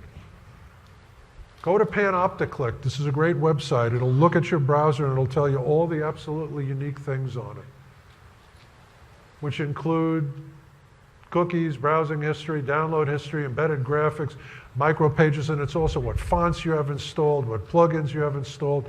People's computers are pretty much unique now. I'm going to zip through this and, okay, yeah, everybody knows about that. Let's talk about the Internet of Things. The Internet of Things basically means that today everything is connected. Sometimes not just connected, but a smart device. Whether it's your thermostat, whether it's your light bulbs, whether it's your refrigerator, whether it's your stove. I mean, there's Ethernet connected stoves. I don't know why. I guess so you can preheat your stove while you're still on the highway. Smart watches, smart cars, health monitoring, especially these smart devices. There's now 500 million of these out now, not counting Siri-enabled devices, which is another 400 million. Alexa, Google Home, Google Dot. And here's an example of what's out there. Wi-Fi connected milk jugs that tells you when the milk's spoiled. I can just hear my grandmother. What, you couldn't smell the milk yourself? You know, but it's true, it's ridiculous. Why there's a smart milk jug, I don't know. Smart ovens, smart smoke detectors, smart thermostats, and all of these, by the way, tell you something. You open the refrigerator, you look in there, nothing to eat. 5 minutes later, still nothing to eat. But it tells you you're in front of the refrigerator looking for food. Bing, bing, bing, Chinese delivery service coupon pops up on your phone. But that's the purpose. Tells you if you're in the room. It tells who's in the room. by the temperature you set it for. Okay, this is the saddest one of all. This is a diaper that tweets you if your baby needs to be changed. I mean, this is like the worst parent in the world. Hey, come on, change it, bing, bing, bing, change your baby already. This is the Huggies diaper that tweets you when it needs to be changed. Fluxometer that reports people using your electricity. Oh, isn't this cute? This is baby's first wiretap. This is an interactive Barbie, and it works the same way Siri and Alexa and all of that work. Oh, Barbie, I love you. I love you too, Gladys, or whatever you named your daughter. Hopefully not Gladys. And Roxanne, Zelda. I love you too, Zelda. And it's going back to the mothership and talking back and forth. It's sort of like Chucky. Anyway. But this is basically a wiretap in your kid's hands, and people were sharing their sexual activity, and I guess Fitbit. Well, people were sharing their physical activity, and I guess Fitbit figured when they were having sex. So this was the public thing. So moderate effort, general moderate effort. Here's the guy for you. Active, vigorous effort, passive, light effort, kissing and hugging. I don't know how, but this until they fixed that this was a real thing. Network trash cans, for those of you who are investigators who have to do trash runs, steal the guy's trash.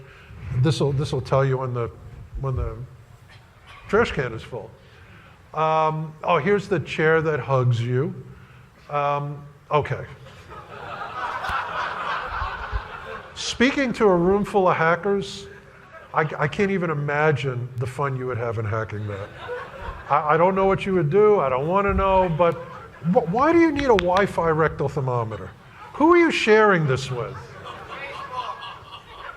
This is actually an app-controlled vibrator.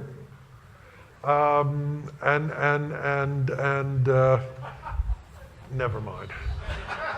Okay, this. I'm not making this up.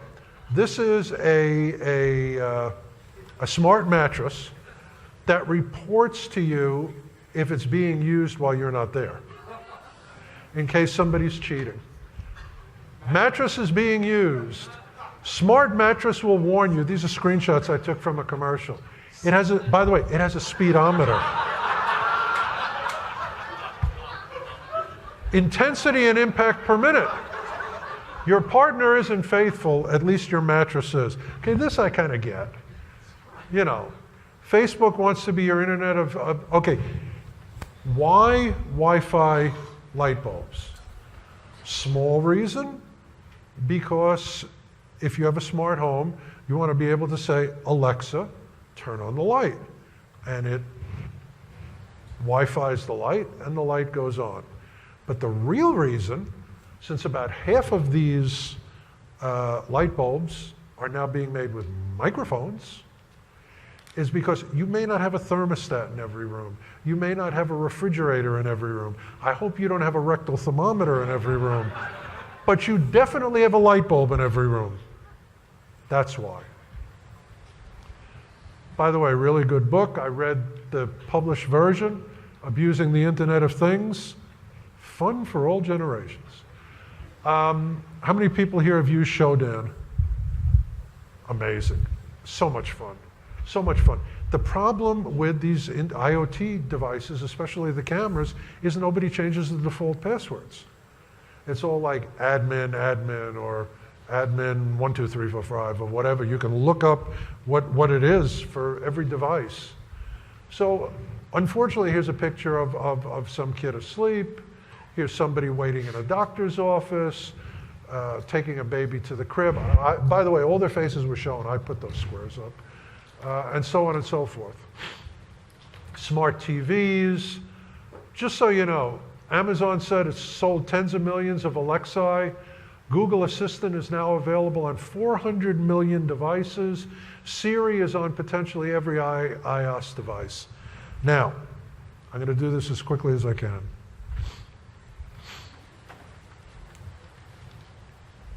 I'm very fond of this group enormously. I've been coming to these conferences for about a quarter of a century. I've got a lot of very close personal friends. And I was kidding around before. I'm going to be very serious. Hope used to be a big tent. It used to invite people like me, invite people completely unlike me. There was room for everybody in Hope. And I want to tell you that's clearly no longer the case. It's not just the political outlook of Hope, in my opinion. This is my opinion. It's not just the political outlook, it's what I consider to be a lack of intellectual honesty. When Snowden was brought to Hope via video hookup, I mean, he was treated reverentially. Nobody was permitted to ask him the tough questions. Nobody, including me. I would have gotten up and asked questions. Didn't happen. They had a very, very decent guy who basically provided cover for him, Professor Ellsberg. And nobody asked Snowden, okay, great, you revealed all of this about Americans being spied on illegally. And by the way, it wasn't illegal, it was wrong, but it was legal at the time. Never mind. Didn't talk about him releasing what we're doing with North Korea, which he did. It's going to be up on the screen. Didn't talk about him talking about other legitimate, essential things that he revealed. For example, our techniques against narcotics traffickers. There's a lot of things that Snowden did are bad and wrong, and okay, what was that? And frankly irresponsible. He took 40 terabytes of data, gave it to a bunch of people without even looking at it, without even screening it, without even determining if release was harmful, assuming he's a good guy, which by the way I don't remotely assume. When Chelsea Manning was invited here, same thing. It was like a chat in somebody's living room. Let me tell you what I know about the Chelsea Manning case from review of the actual case files, which I had the courtesy to do before I came here. First of all, Chelsea Manning was, and I want to preface this by saying, I wish Chelsea Manning the most wonderful, prosperous life, happy life. I hope that she has found herself through this gender correction. I hope she's deliriously happy. I really do. She served her time in jail. She was pardoned, but here's the truth. She was not a whistleblower. She was not an information warrior. She was somebody who was, hey, listen before you boo. Listen before you boo. And then tell me why I'm an idiot. But just listen. This is somebody who attempted suicide, or threatened suicide rather, while she was in the Army.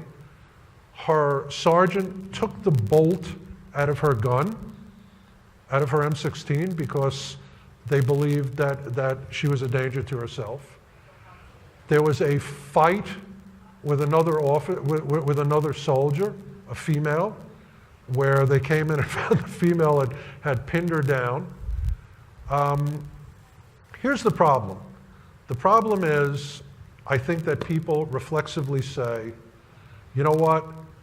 Hackers grab information that's not theirs. Hackers get in trouble and get arrested. Hackers release information. Chelsea Manning grabbed information, got arrested, got in trouble, ergo, she's a hacker. That's not how it works. Intent, information. First of all, let me say that regardless of what Chelsea Manning said today, she told the truth when she pled guilty. She said, declassifying this information was above my pay grade. I did something wrong and I'm sorry. That's the court record. If you're hearing a news story today, who knows which story is true? But I'll tell you that on one occasion, Chelsea Manning took a substantial amount of data and sent it off, if the reports are true, 4 to 5 hours later.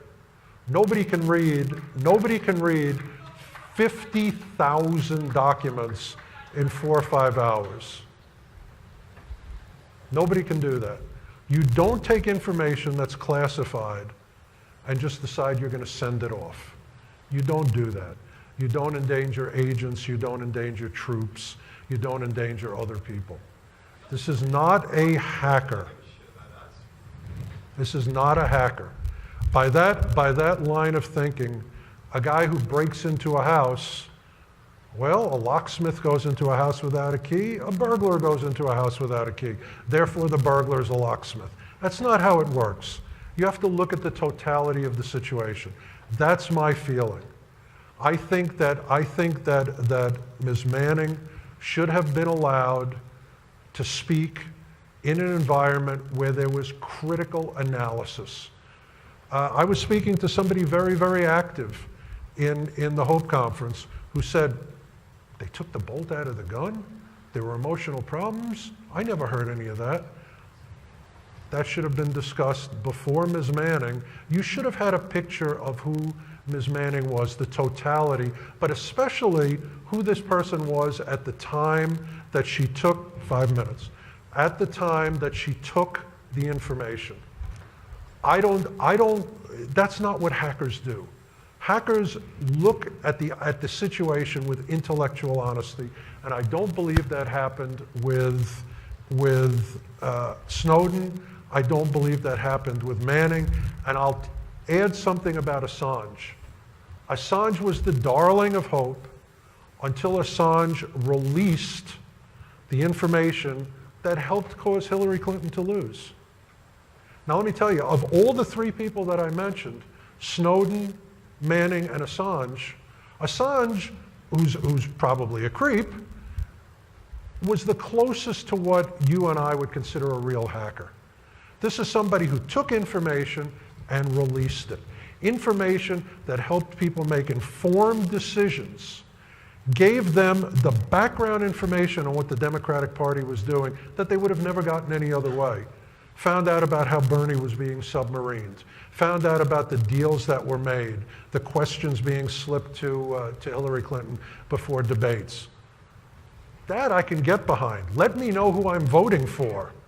Not release information that puts agents and troops and Americans at danger. Now let me tell you something. Here's an actual tweet by somebody very high up in this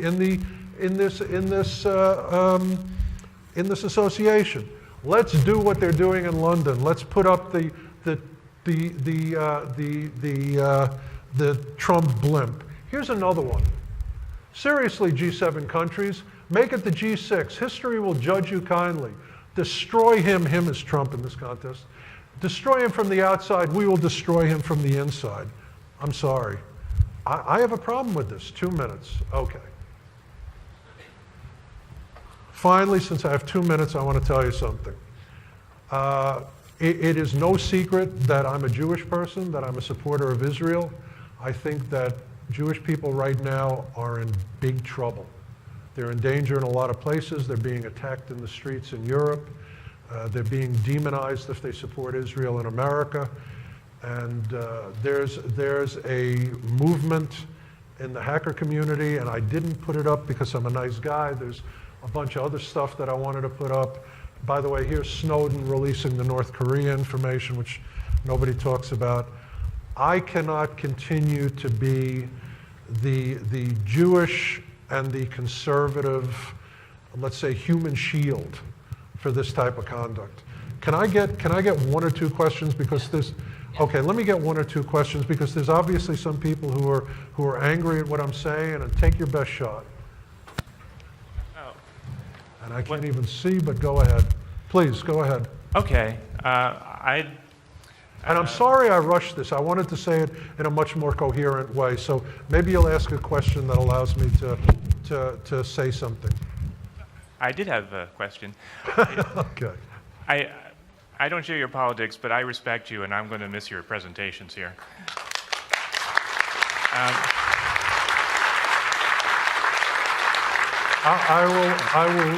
First of all, thank you very much. That means a lot. No fooling. And second of all, I think it's fair to say I have never injected my politics in anything I've done with Hope or with any member of 2600, but I wanted to explain why I felt compelled to do this. I have never discussed politics with this kind of focus. I'm sorry, I didn't mean to interrupt. Sure. I'll try to make this brief. My cousin sent his saliva off to Ancestry DNA to get the automatically generated family tree from public records and all. And long story short, I got an email recently from a woman in the UK. One thing led to another. She took the test, and now she found out from her mother that she had a one-night stand with my father back in the 50s, and she's apparently my half-sister. Right. Anyway, my question is more was about the risks of under Rambam's first law of putting our DNA into. Okay, let me tell you two things about DNA. DNA is being used in ways you can't imagine. People are making full facial pictures just from DNA. People are using DNA. For example, there's a roommate mating service now in the United Kingdom where people are doing analysis of the personal characteristics of people through DNA and deciding are they good people or they're bad people. DNA is being misused just like everything else. And DNA is developing and developing and developing. There's more and more being done with it because it's kind of a magic bullet in a lot of ways. You don't know where DNA is going to be in 20 years and how it may prejudice things against you. I urge you to never casually give away your DNA. I think Ancestry should be closed down. I really do. Thank you. Let me just take one or two more. Out of town. What's that? One or two more, please. One more minute. It has to be a real fast question and a fast answer. Or he'll come with the hook. Next question. Hello, Mr. Rambam. I've been here. Okay. All right. I'll talk to you outside.